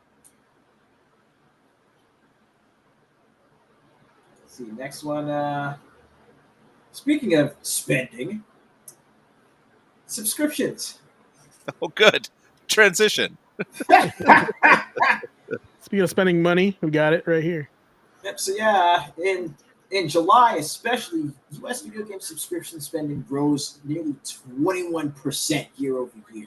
Like Switch 2 still leading hardware sales. PS5 and Xbox Series and the Xbox Series consoles are seeing declines, but there's just so much subscription spending, just month over month, year over year, and it's again, it's like gamers being our own worst enemies in that regard, but at the same time, people be shopping, people be spending. I mean, can you blame us though? Like, do we have a choice? Like, do you want to play games online with your friends? You gotta subscribe. Yeah, and unfortunately, no, we don't have much of a choice. It used to be that PlayStation Plus was, free. It was free to connect to the internet and connect to online multiplayer. Xbox Live, you just needed the internet connection, and then you needed to have your gold subscription to play. Yep, Man. I remember that. But yeah, it's an absolutely wild time just looking out and seeing what what extra people need to spend, the extra financial hoops folks need to jump through just to be able to play something multiplayer or co-op. And honestly, man, after what we were just talking about, they're going to go where the money is. We look what Xbox is doing with their model, with their current idea for playing like releasing their content on other consoles, tying things to subscriptions, going for that Game Pass cloud, everything is an Xbox kind of thing. Like yes, we are very much heading towards like an all subscription future if other companies follow suit. And there's already been rumors that PlayStation is trying to do the same thing in the next generation, trying to plan for that. And you remember like PlayStation Plus, you just mentioned that. Remember when they added tiers? And now there's different tiers. Before it was just you had PlayStation Premium, Plus. Light. Yeah, standard, premium, ultimate, essentially kind of thing, right? There's 3 different tiers. You get free, more free games, the higher up, some more benefits kind of thing. But that breaking into the different tiers, that's when I stopped my PlayStation Plus subscription, was when that hit. It just wasn't worthwhile for me. I kept my Xbox One for a little bit longer. I had the benefit of obviously working in tandem as a vendor with that company when I was contracted through them. So I had the access to Game Pass that I got from the company for some of the projects that I did, which was great. I loved it. Absolutely worth the price when I had to pay for it on my own because I still wanted to play those games. Like right now, Gears of War Reloaded, love that on Game Pass. I resubscribe for very specific titles so I can play with my friends. That's when it's worthwhile for me. But yeah, man, everything is a subscription right now. Let's talk about comparing it to the NFL. Man, how many different services do you have if you don't want to buy YouTube TV and Sunday Ticket on top of that, and now ESPN buying like Red Zone and all that. Just imagining how many different subscriptions I have just to access the one game I want to watch or the couple games I want to watch. I'm already seeing that happen with video games now. That's why I spent and buy a ticket to the game. Right. That's why I saved a little bit of money, and instead of buying games for my console, I bought for PC. I can play Borderlands on my PC without the need for a subscription, and I can play cross-platform on that game with my friends who have it on console. Like, why would I need to then get a subscription to play with my friends when I can just do that all in one place and I only have to pay one price? I mean, it all harkens back to Gabe Newell's quote about piracy. It's the same thing. It's a service issue, and when you're gaming on PC, by and large, you have a place where the service is better and more people are going to go. But speaking of gaming on PC and hardware, though, let's take it back to Nintendo real quick, since I saw that footage of everybody's golf up there real quick. I mean, there's the simple fact that, again, Nintendo also charging for tiered subscriptions for their online service, but they have the advantage of proprietary hardware and a proprietary platform, even with the Switch 2 being able to basically play, PS4 generation games, ostensibly. But Nintendo is still pretty much dominating in the hardware space, off of PC. The question now is, if there's going to be any competitors coming in. For what? Just for hardware, like whether it's handheld hardware or even console hardware at this Yeah, I'm not sure about that. I have a feeling that you have something up, Vic. You want to see show? Oh, it was just the breakdown of the Switch Online. I was just opening my stream stuff back up. Yeah, like I don't know if hardware isn't where the money is at, because we all know that historically these companies have taken a loss to sell games on their platform, and it's probably because if you want to buy games on their console, you got to go to their store and they get take a cut for each game, right? So which is the beginning of the journey, I guess. But I think this is my only commentary on this is that this is why we have stop killing games, because like if all our games are going to be on subscription and all these platforms, we won't really be owning anything. We'll just be having access to play it, which in some terms, like, yeah, it's less space, less clutter, right? But like when you pay for something, do you really own it? But in reality, you just have a license to play it. So that changes our mentality when we're in terms of ownership, and also like you know playing games in general. Like, would I want to spend money on video games when if I don't really own the thing, and I just only have the access to play the game, right? Because like physical copies, like old school retro games, you own it. That's about it. But now it's totally different with all this live service stuff. So I don't know. I think it would deter some future gamers or people that want to get into the hobby, maybe. But we also live in a generation where there's so many options that you can play a game on anything. So pick one, right? Mm-hmm. Well, that's fair. I think, just so we don't spend too much time on this, there's the big elephant in the room that is, it's cost effective to have a subscription service, to have a variety of titles. It's how people are choosing to spend their time and how upset they want to get if they're only focusing on one game and it's taking all their time and they're like, why am I paying all this money for this one title? If you're trying to try a bunch of different ones or to try a game day one and you want to pay $60, that is our demo, essentially. You pay your subscription fee and you can just install this game and play it. The Xbox One, like when they started doing day one releases now into the Series X, that was what made Game Pass so attractive to me. I'm paying, $14.99 a month, but I'm playing a $60, $70 game day one. I get what I want out of it. I can uninstall it, check out a different game. Like, it was worth it for that. So I can see why subscriptions became a thing. There's a big discussion going on right now about how profitable that actually is for people, especially with some of these smaller teams, like how much money they're getting from Microsoft as part of the deal to put it on Xbox Live, on Game Pass. So it's pretty nuanced when it comes to like that side of it. But yeah, man, it's tough to say. I could see an all subscription future coming. I don't know whether or not I want it. And again, you can choose to, buy with your wallet. What do you want to do? It's just, I really don't want to continue to have to pay a subscription fee, then buy a game or get a game that is then a games as a service where I have to then buy, passes to actually enjoy the content. Like Destiny tying dungeons to just having the seasons like battle pass. Like that Whoa, sucks.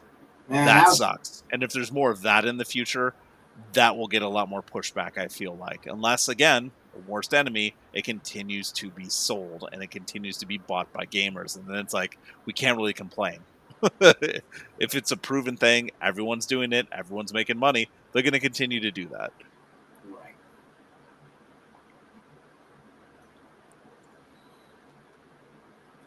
Yeah. What do you guys got? What do you guys want to take the next point we got listed here? We still got a couple that we need to take care of. We can burn through this real quick so we don't run out of time to get to the rest of the stuff. If you want, I can hop in real quick. Yeah. Next little bit of news that we have here is a little more unveiling of information about The Witcher 4. We now know that CD Projekt Red has confirmed it is in full development, the next Witcher, Witcher 4, starring Ciri, and it will be a new trilogy powered by the Unreal 5 engine. This will have a fresh region. It'll be very lore-rich. PC Gamer was talking about this. The big talking points that we want to talk about are this is confirmed now as the start of a brand new trilogy with Ciri as the main protagonist, and it's set after the events in Witcher 3. Being built in Unreal Engine 5, I know there's a lot of discourse about that right now, but CD Projekt seems like one of those teams that will put in the time and effort to get to know that system and get the game out so it won't be like a unmitigated disaster like some games we've seen lately coming out. So great next-gen visuals, good dynamic environments, and in the hands of a team that seems to be doing all the right things right now, especially after they've fixed up what happened with Cyberpunk. So with CD Projekt Red, that does promise a stronger narrative focus and fewer kind of like bloat quests. Remember the side quests in Witcher 3 were some of the best in the industry. You actually had a reason to do those. There was great stories with all of them and never felt like just a fetch quest, even when you were essentially just growing and grabbing, like 5 pelts or whatever, but you'd run into all this lore along the way. So I guess a little discussion we want to say with this is, does CDPR regain gamer trust after Cyberpunk's rocky launch with this game coming out? I don't know. Let me look at their stock. Let's check the stock. And while he's doing this, Ace, what do you feel about with making the move to Ciri? They've made a lot of discussion about this. Chat, feel free to chime in as well. I know everyone's got their opinions, but Ciri's a great character, and CDPR knows how to write stories. Yeah, I haven't really followed the Witcher games. I followed them enough to, have a bit of an understanding as far as how the Witcher 3 ended. So them actually switching over to Ciri for the next trilogy, I think it's a smart play because it helps actually, advance the story, and it's a great opportunity to give fans of the series more of what they want. The question,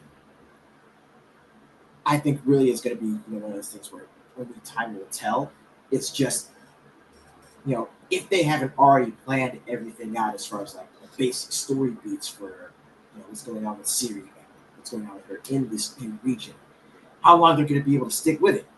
Because, it's like you continue an established franchise, but you're switching to a new character, even one as beloved as Ciri in the context of The Witcher. All I can really think back to at this point is Street Fighter. In 3, they tried to go with Alex, right? But in 3, they tried to go with Alex as the new protag. In 5, they tried to go with Rashid. In 6, they tried to go with Luke. But there's still just that gravitation. There's still that gravitation with players and fans. Wanting to see more evolutions of their classic favorites like Ryu, Ken, Guile. And yeah, with 4 was Abel. So it's kind of that whole thing of, are people going to get that sort of satisfaction as far as closure with Geralt? Okay. So with how finish your point. I've got thoughts. He's got thoughts. Unless I derailed you, and I'm so sorry.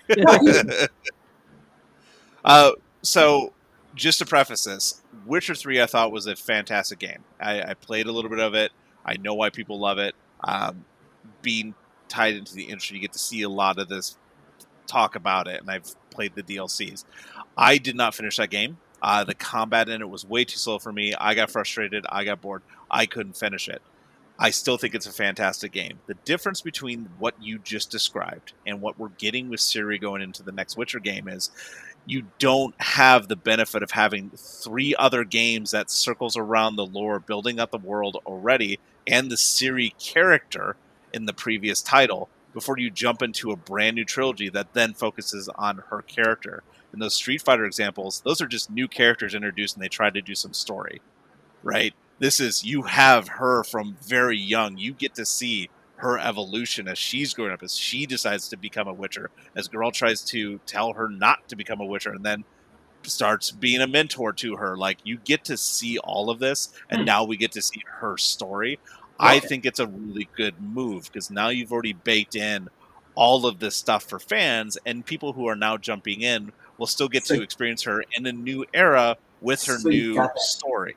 So you've got that. You've got that continuation. You've got that follow through with the character. Right. So it's not having so much a new protagonist. It's just shifting the focus of the story.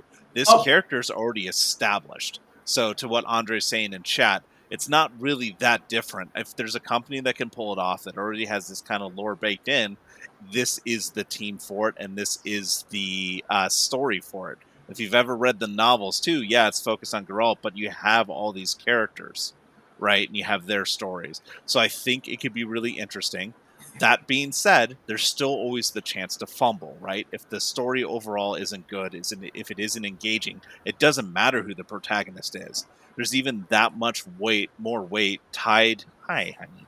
There's even that much more weight tied to Geralt himself being the protagonist again. Can you imagine if that game isn't good and it destroys all the faith that they have to do anything? Because where are they going to pivot from there? They can't pivot back to Geralt. And he's still going to be a part of the story in a way, right?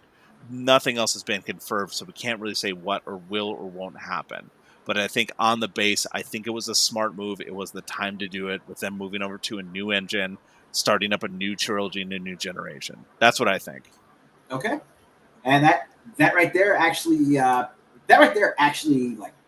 puts to rest my main concern as far as right. And again, that's just my take. I think that is the decision behind it, at least in my experience. But again, if it falls flat on the way out the door like Cyberpunk did, and they can't bring it back like they did with 2077, then there's not going to be a trilogy.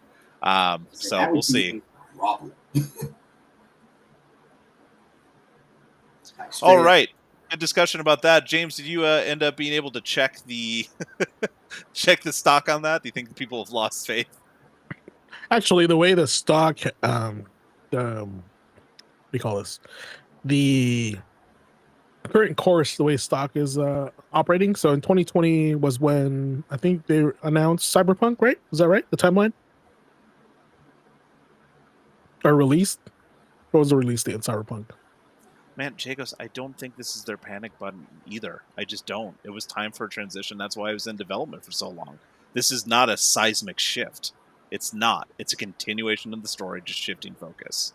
Panic button would be bringing back Geralt and not doing anything else, because that story has kind of run its course. So the reason why I'm saying this is because in 2021, their stock peaked at $31, which is the highest, record highest. In mid 2022, their stock dipped to the lowest, about $4.90. Okay. So that's, I guess, when they were still going through the Cyberpunk stuff, right? Yeah, so the game released the end, so it was December 10th, 2020. So the stock price would have been 2021. Yes, it crashed on literally December 4 was $31. On December 11th, it was 22. Or $40 on December 4th. So 31 December 4th, and immediately $22 on December 11th on recorded date. So since they hit the lowest bottom of their stock at $4.19 in mid 2022, but ever since then, I think that's when we started seeing more Witcher 4 stuff come out, and then Liberty City and all this stuff. They're just gaining the trust, fixing the game. It's been on a constant increase, slowly but surely. For example, for the whole year 2024 till 2025, the stock rose about $5 from $7 to $11, which is pretty good. And now we're at 17.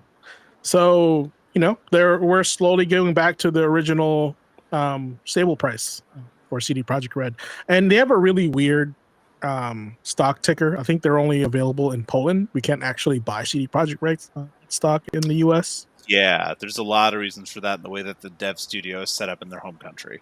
Yeah. But this is a good sign of confidence in the development team.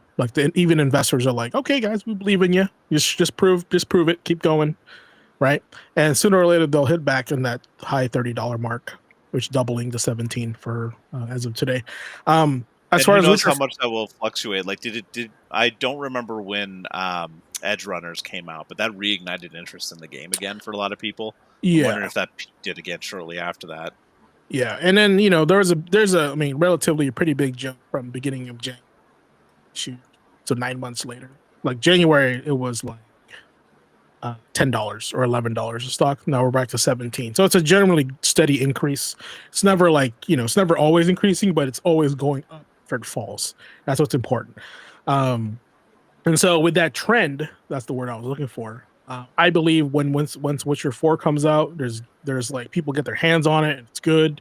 I do believe that the stock itself can reach about 26 to mid 20s, probably like 25, around there.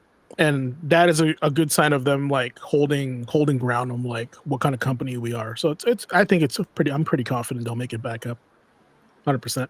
I mean, to be honest, like just looking at the gameplay trailer too, it's not deviating from what made the game great. It's just you have Siri there, so it's going to really, really come down to the story and how they write it. Yeah, like looking at this, it is a UE5 update to Witcher. This happens to be in series. I mean, let's be real. Like, people are going to play Witcher 4. One, if you're a fan of the Witcher series, you're going to play it 100%, right?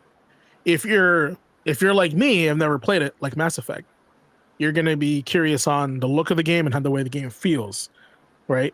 So that's where I'm at. Like, I'm curious how the game feels, and story not so much. I kind of know a little bit, right? But the fact that I don't know the story helps me want to play the game more. It has to look cool, and this looks cool.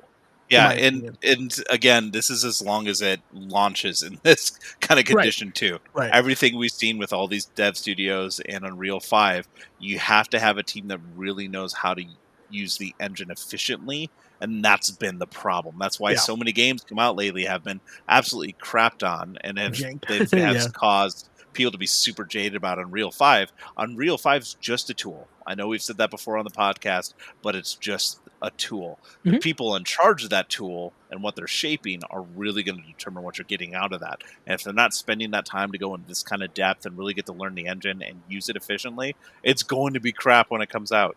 Yeah, it's like it's really going to be on the talent of the team to get the juices out of this tool set, right? Like the good tidbits of it.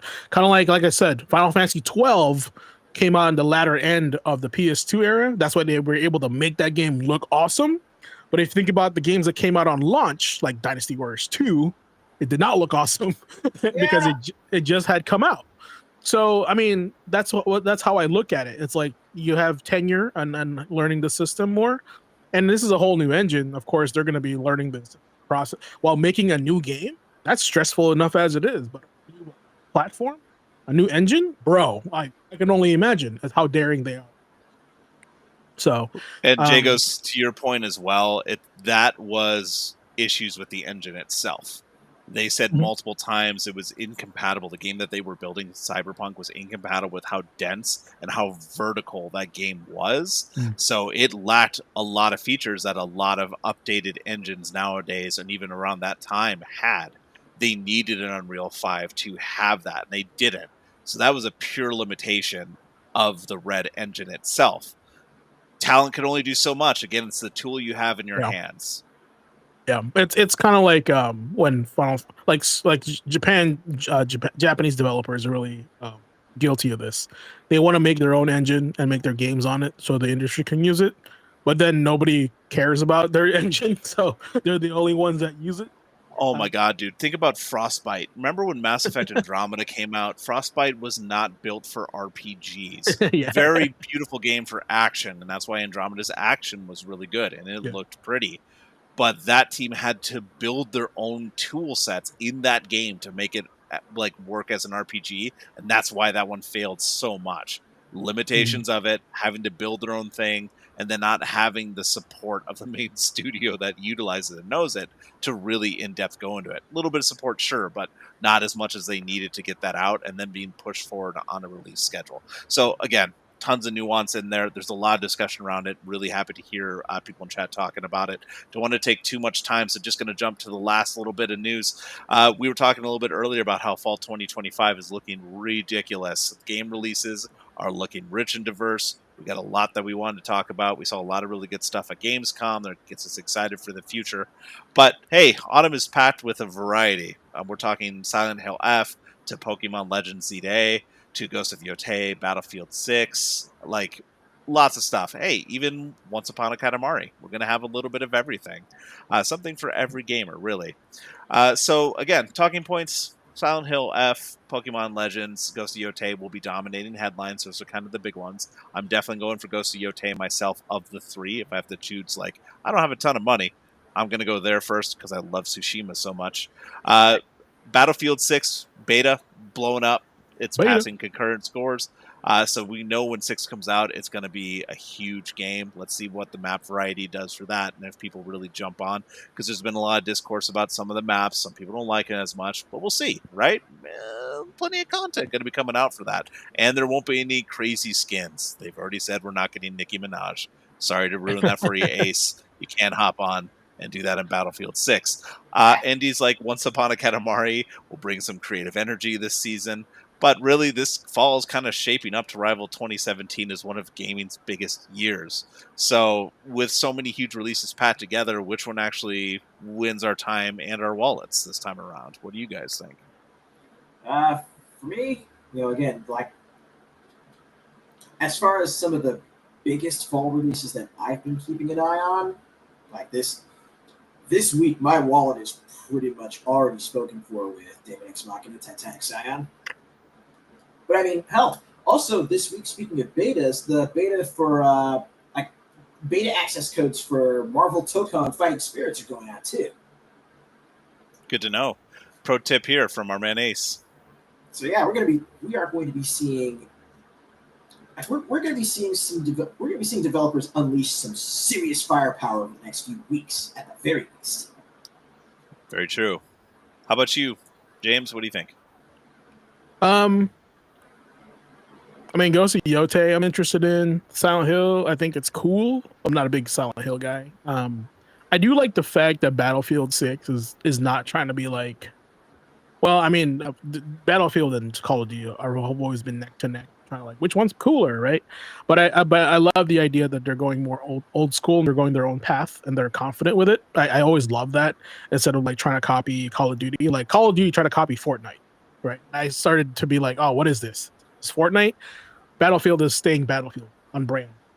I love that. I played the beta, had a good time with it, and I want to play more. It felt like a heavier game. You know what I'm saying? Like the guns had weight. Like you weren't just jumping around, rabbit hopping, shooting guys, right?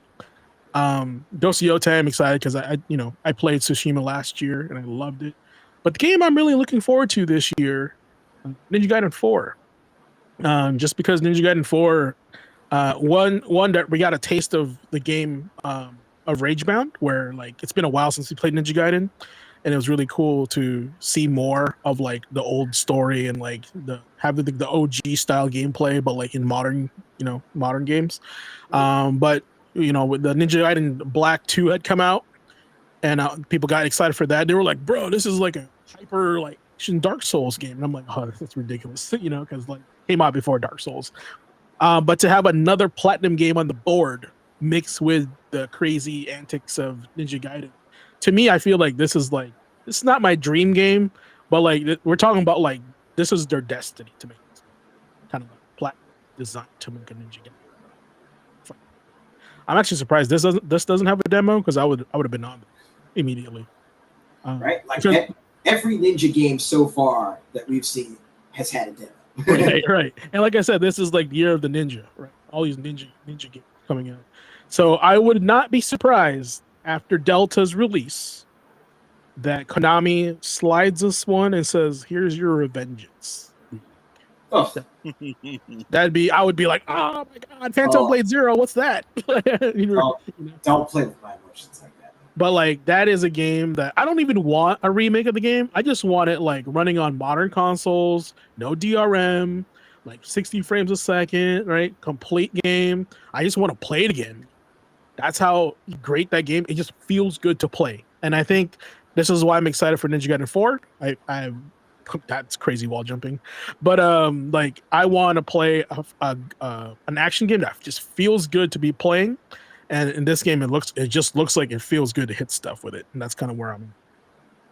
Yeah, I don't have the sound turned on, but just like watching the camera shake when you're hitting and some of the harder attacks, like visually, you could definitely tell like it has weight behind the attack, so Yeah. that's really cool.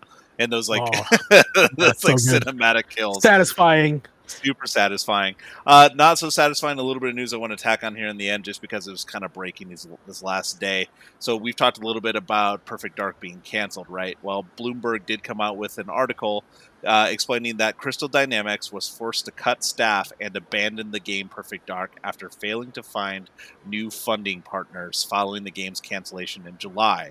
Apparently, there was a potential deal with Take-Two to purchase the game from Microsoft and fund it and publish it. But that collapsed due to disagreements over long-term ownership of the Perfect Dark franchise. Huh. So Crystal Dynamics laid off an unspecified number of staff this last week, although the company didn't explain why. After those negotiations with multiple parties, including Take-Two, they all ended up as unsuccessful. So Perfect Dark ended up dying. So what do you two make of that little bit of information? It sucks, again, Crystal Dynamics losing that kind of talent, but it sounds like Take-Two was in the running. It's just they couldn't agree on the future of the Perfect Dark franchise and who would be in charge. Man, I'd be that's like, that's Microsoft's fault, 100%. man. That's just this is speculation, but I just have this feeling that like they wanted too much for it for what it was, and I think 2K or 2K went in there. Look, I'm just gonna say in like let's just make this game, let's make it happen. I'm pretty sure a lot of people will love it, but then they were like, no, this is a Microsoft only IP. We got to have there was probably like just some stuff that were like, well, it's not worth all this BS. And also after watching the most recent Legendary Drops video, where he talked about, where he basically put forth an autopsy of Bungie and their dealings with Microsoft and everything that happened with Destiny. I don't know. I'm kind of feeling like that. What happened with Perfect Dark was definitely a Microsoft problem. I get it. They're protective with their own IPs. It is their IP. That's cool. I would be too if somebody was like, "Hey, we don't have the budget to make the next Halo game for some reason," and then 2K goes, "We'll make it for you," and then they go, "Well, okay, you can make it for us, but here's some things you gotta do for us." And the 2K would be like, "Well, I'm trying to do you a favor here, dog." But you can't be asking me too much. So I get it, like how that would like play out like mentally in my brain. Of course, that's just me. Right. Like this article was kind of alluding to, it sounds like the biggest disagreement came down to just who would be in charge of the ownership and who would have the ownership of the Perfect Dark franchise. So it sounds, at least according to this, it sounds like Take-Two was down to fund and publish it. So the cost wasn't too much, but finding out who the ownership of the franchise would be, that was the issue. Like you said, Microsoft is going to be incredibly protective of those IPs that they got, except for all the ones they've canceled, right? It's just like, funny part. No, it's going in the vault. You can't have it. Yeah, literally. Sorry, go ahead. No, go ahead with that thought. I was just thinking like Microsoft's playing this off like some like child that's like it's either my way or the highway, but they're literally going, we need help getting this game made, and these guys raise their hands and go, okay, cool, we'll help you out. Of course, what's in it for us? And Microsoft goes, well, no, actually, we gotta be in control of this deal. And you're like, but you're the one in trouble. Well, What I'm saying? yeah, and even if Take-Two did fund this and then ultimately publish it and took all that off Microsoft's plate, didn't even have Microsoft like attached to any of it, because essentially the team would be doing the work and Crystal Dynamics would be doing the work. Take-Two would have the ownership of that. The issue would just be the franchise. So if this did take off, any kind of future stuff or crossover stuff with it, Microsoft would want to hold on to that, and that's really what it's coming down to, at least from what I'm reading here. So, and honestly, I feel like they should, because like I can't think of Perfect Dark being a 2K game. Like I think of it as a Microsoft Rare IP, right? And they own Rare, so I guess that's probably why they had the cards to argue about that. Yeah, it makes me wonder what all the finer details were to the deal and what that kind of came down to. But yeah, interesting discussion to have. Hearts go out to all the people that lost their jobs over this, and whatever reason they didn't want to continue with the Perfect Dark franchise after what we saw. But again, we've talked about it. It sounds like the demo that we saw was not close to where the actual game actually was, and that wasn't very real. So Yeah, it could makes have been sense. way back. There's But a go ahead. no, I was going to say, but that I think leads pretty well into what we're going to talk about last year. Last Just year. learning what we're talking about here last. Oh, gotcha. Yeah. You know, The I was final boss. I was just watching this, and I was like, there hasn't been a game that I watched that made me question my gaming skills. But this game is making me question my gaming skills. Like I was just watching them fight that like big guy, and like a second in my brain was like, am I good enough to play this game? Like, I don't know why I thought that, but like it just looked really difficult. So, Hey man, Ninja Gaiden's the kind of game that would really make you question that stuff. it is. Remember It's all those like gaming demos we see at like events like Gamescom and E3, where like someone's taking us through the game demo. It's like the slow pan to things as they're looking around the world, or the really like kind of fake like team chatter. You're just like, this is not how we play. This is the complete opposite. Where you're just like, I am not as good as this person. No, I'm the same way, and the reason why I think I was thinking of that, I remember this one interview with Ninja Gaiden on the Xbox, and they were asking, I think it was Itagaki, right, the guy that made Ninja Gaiden. They were saying how many people have actually beaten Ninja Gaiden on Ninja Master Mode, which is the highest difficulty, and the interviewee said like I think there was only 2 on the staff that beat the game. I was like, bro, you guys made this game. How y'all can't beat it? You know, but that's just crazy. Like mentally, they can't beat it. How can I beat it? I was like, oh my god. Anyway, that is our quick bites. Those awesome. Perfect. All right, so we're nearing down to the end here, our last little portion, and I know, chat, you guys are excited to fight the final boss as we respawn and retry. I always forget to update this caption, and I'm mad at myself for not doing that. Let me respond. Copy it real quick. You know who's on low on health? I am low on health. There you go. Respawn and retry. Now, if it's your first time here, of course, this is the section where we call the final boss. And welcome. This is where we take the lessons we learn from gaming and apply them to the ultimate arena, life itself. Yeah, I just got real serious. Tonight's topic, respawn and retry, because sometimes the difference between victory and defeat isn't skill, luck, or even gear, it's persistence. Now, if you've played games like, Mario Brothers, or Dark Souls, that comes up a lot, or actually I would say Contra. These are even, I would say, the retro games that I've played in the past have been the most respawn and retry again. You only get a limited amount of continues, right? So what you got to do, you got to remember all the patterns where the bosses show up, their fight patterns, where the NPCs spawn, right? Stuff like that, and then you'll remember where everything is, and you can avoid them and re-strategize and regroup.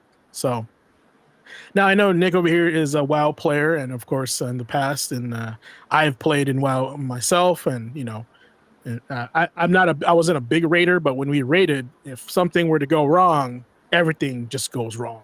Start back. Do it again. Usually your raid leader talks to you and says, yep. Or like, okay, what happened there? What did you not?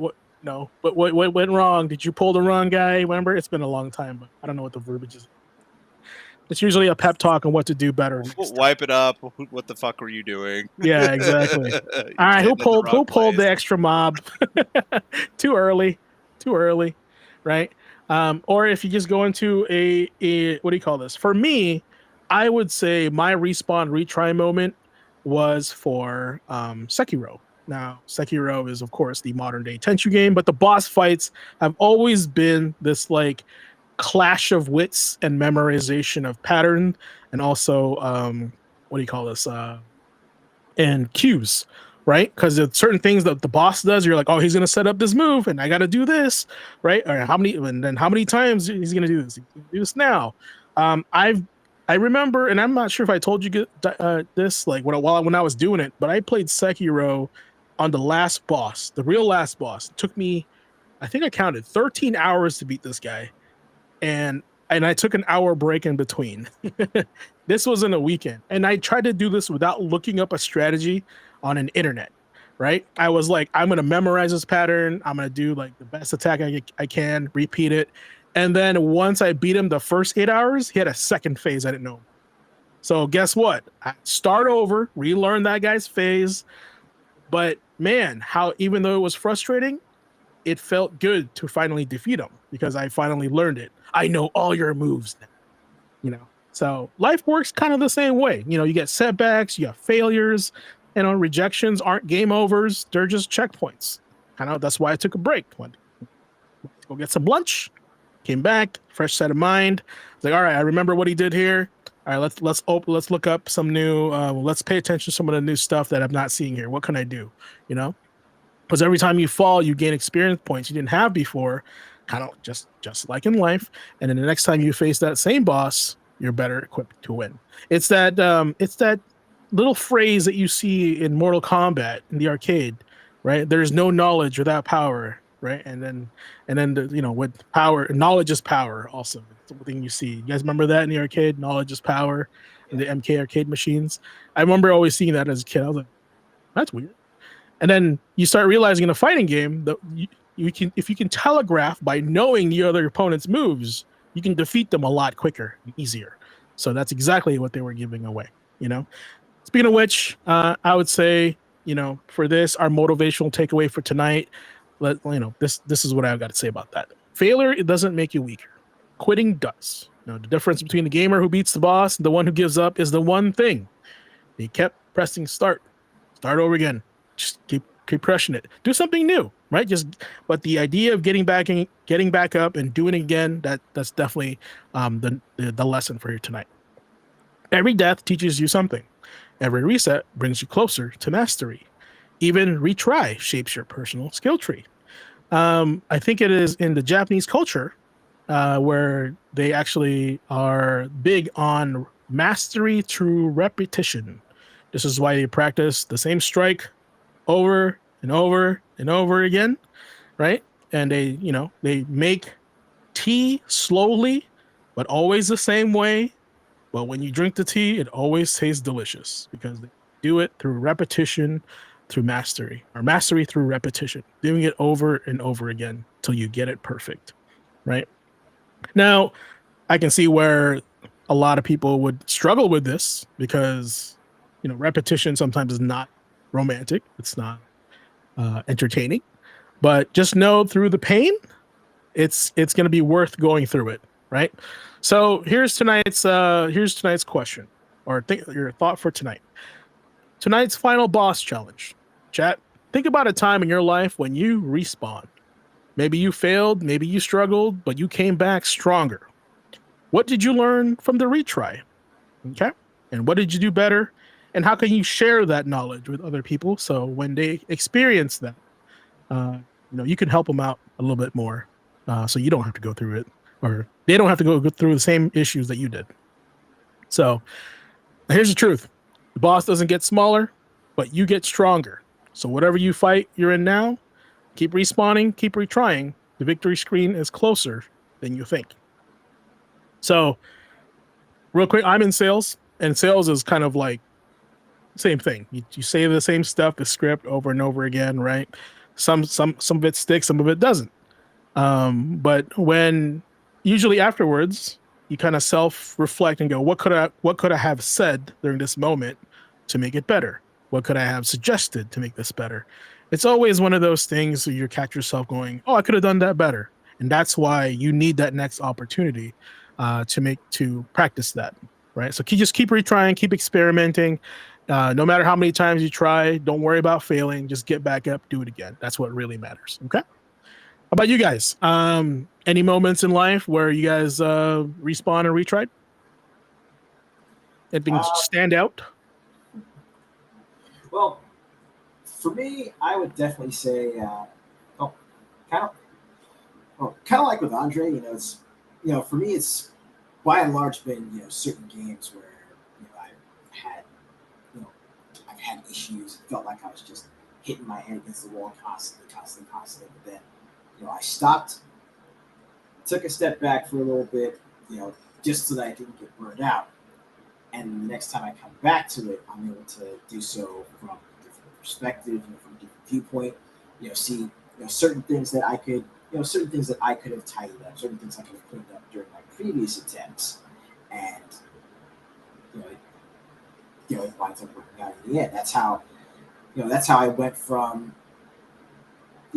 on my first try, my first time playing through Hades, I got my first clear after 32 attempts.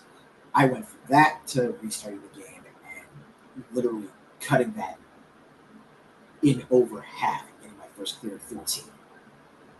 Yeah, because you got the knowledge of like, this is what I do here. This is my move set, right? And you optimize yourself as you play it again. It takes me back to probably one of my favorite lines in media, period. The very last line in BoJack Horseman. BoJack is the guy who's been jogging every single day, and he's having issues just staying on his feet. He sees the guy jog past him.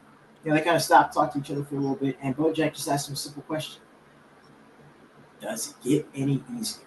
And the answer was perfect, because it really encapsulates not just everything that BoJack went through over the course of the series, but it encapsulates life itself. No, it doesn't get easier. You just get better. That's true.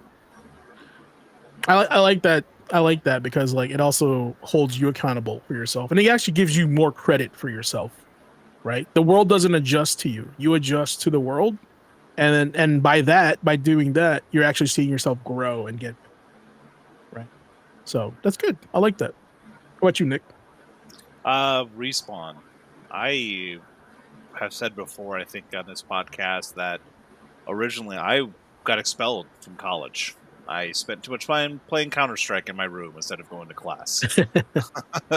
I was young. I was right out of high school. I didn't really know much of the world, and I just let it slip through my fingers. And it's something that kind of sat wrong inside me for a long time. It's something that kind of bothered me, right? I had an opportunity later on, like years later. So that was 2005-ish when I when 2012 rolled back around, I lost my job at GameStop, and I found out I had a chance to go back to school under a Fresh Start program, which zeroed out my GPA, but I had to prove I was a good student again. So I went back to Whatcom Community College for a couple quarters to prove that I could be a student again later on in life.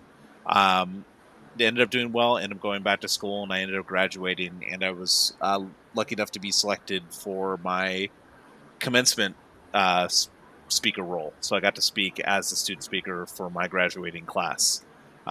So it was something where it took me years to realize what my worth was, what I was able to do, understand what was more important in my life, and then being able to go back and refocus on something that I had failed at before and had kind of hung over my head, and really affected my self-esteem. Yeah, that sounds like you brought it back. Like yeah, I had to. That being said, I mean, you're always going to stumble. I mean, since then, it's not exactly like the degree I got and everything panned out for what my intentions were. And I've lost my job multiple times now. I've had to find other work multiple times. You've been there talking to me about that yourself, which I appreciate. So there's always going to be stumbling blocks. There's always going to be things I run up against. But now I've learned how to move on from failure or perceived failure. I feel you. I might have told this story before, but just in case the chat has never heard it. I think it was like 2005, like almost the same time as you. I was actually couch surfing in Chicago.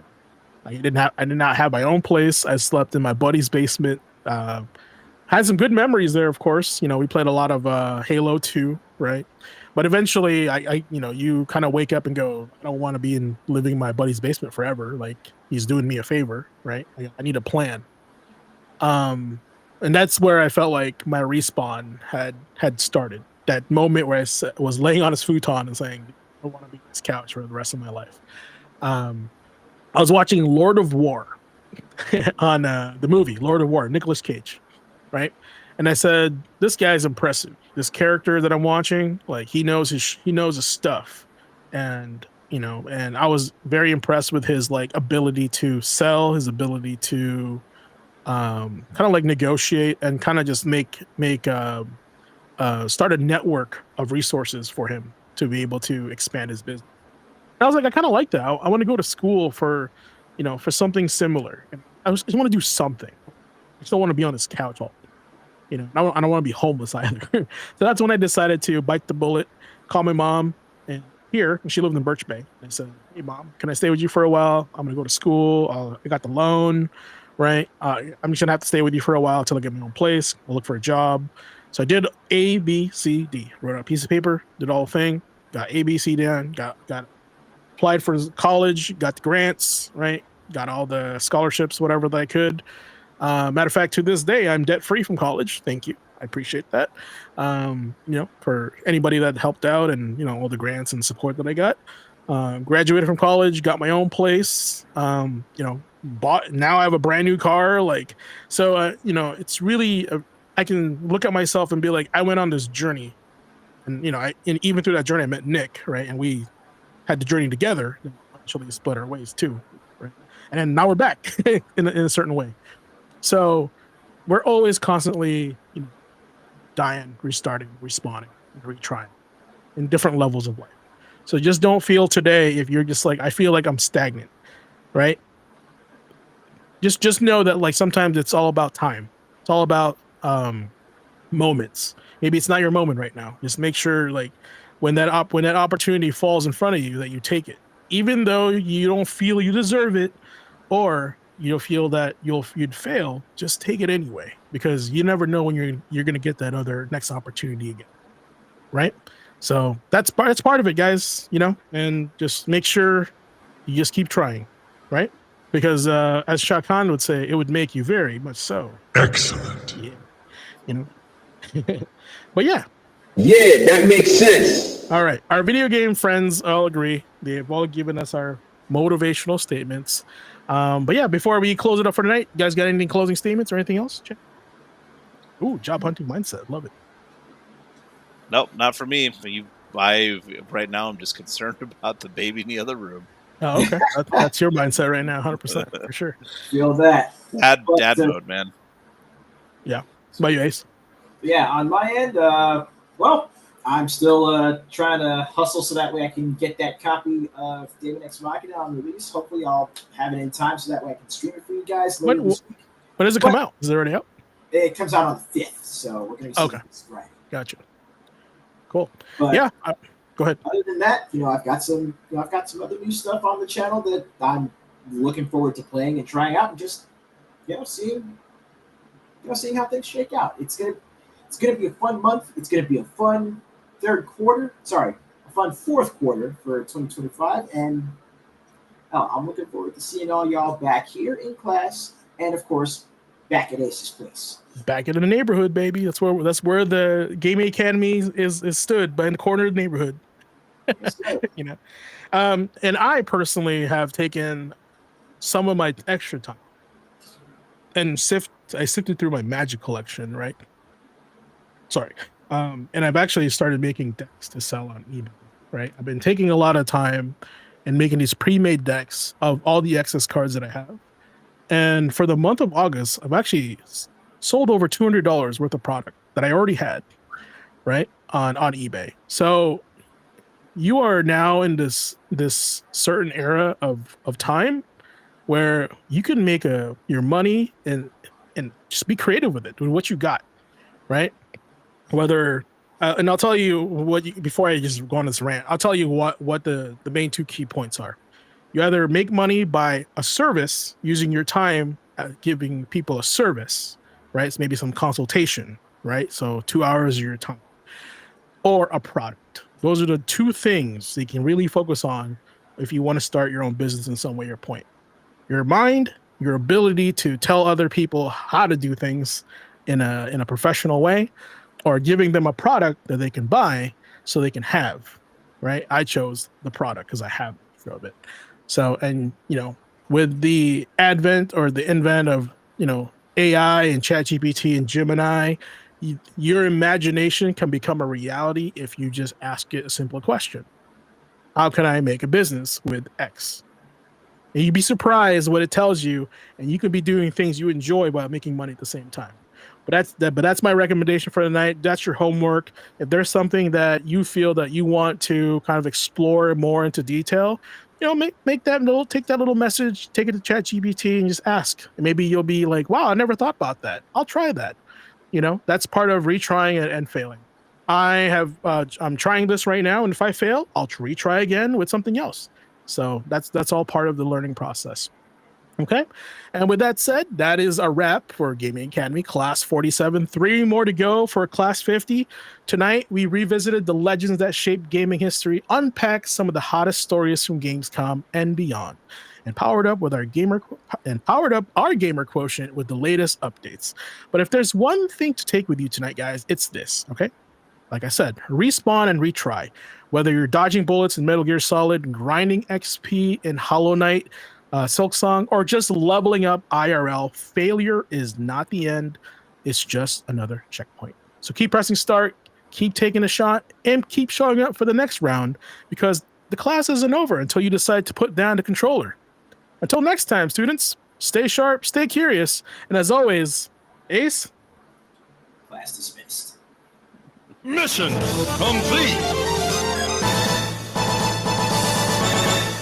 Nice. Oh, wrong one. I always press that wrong button. There you go.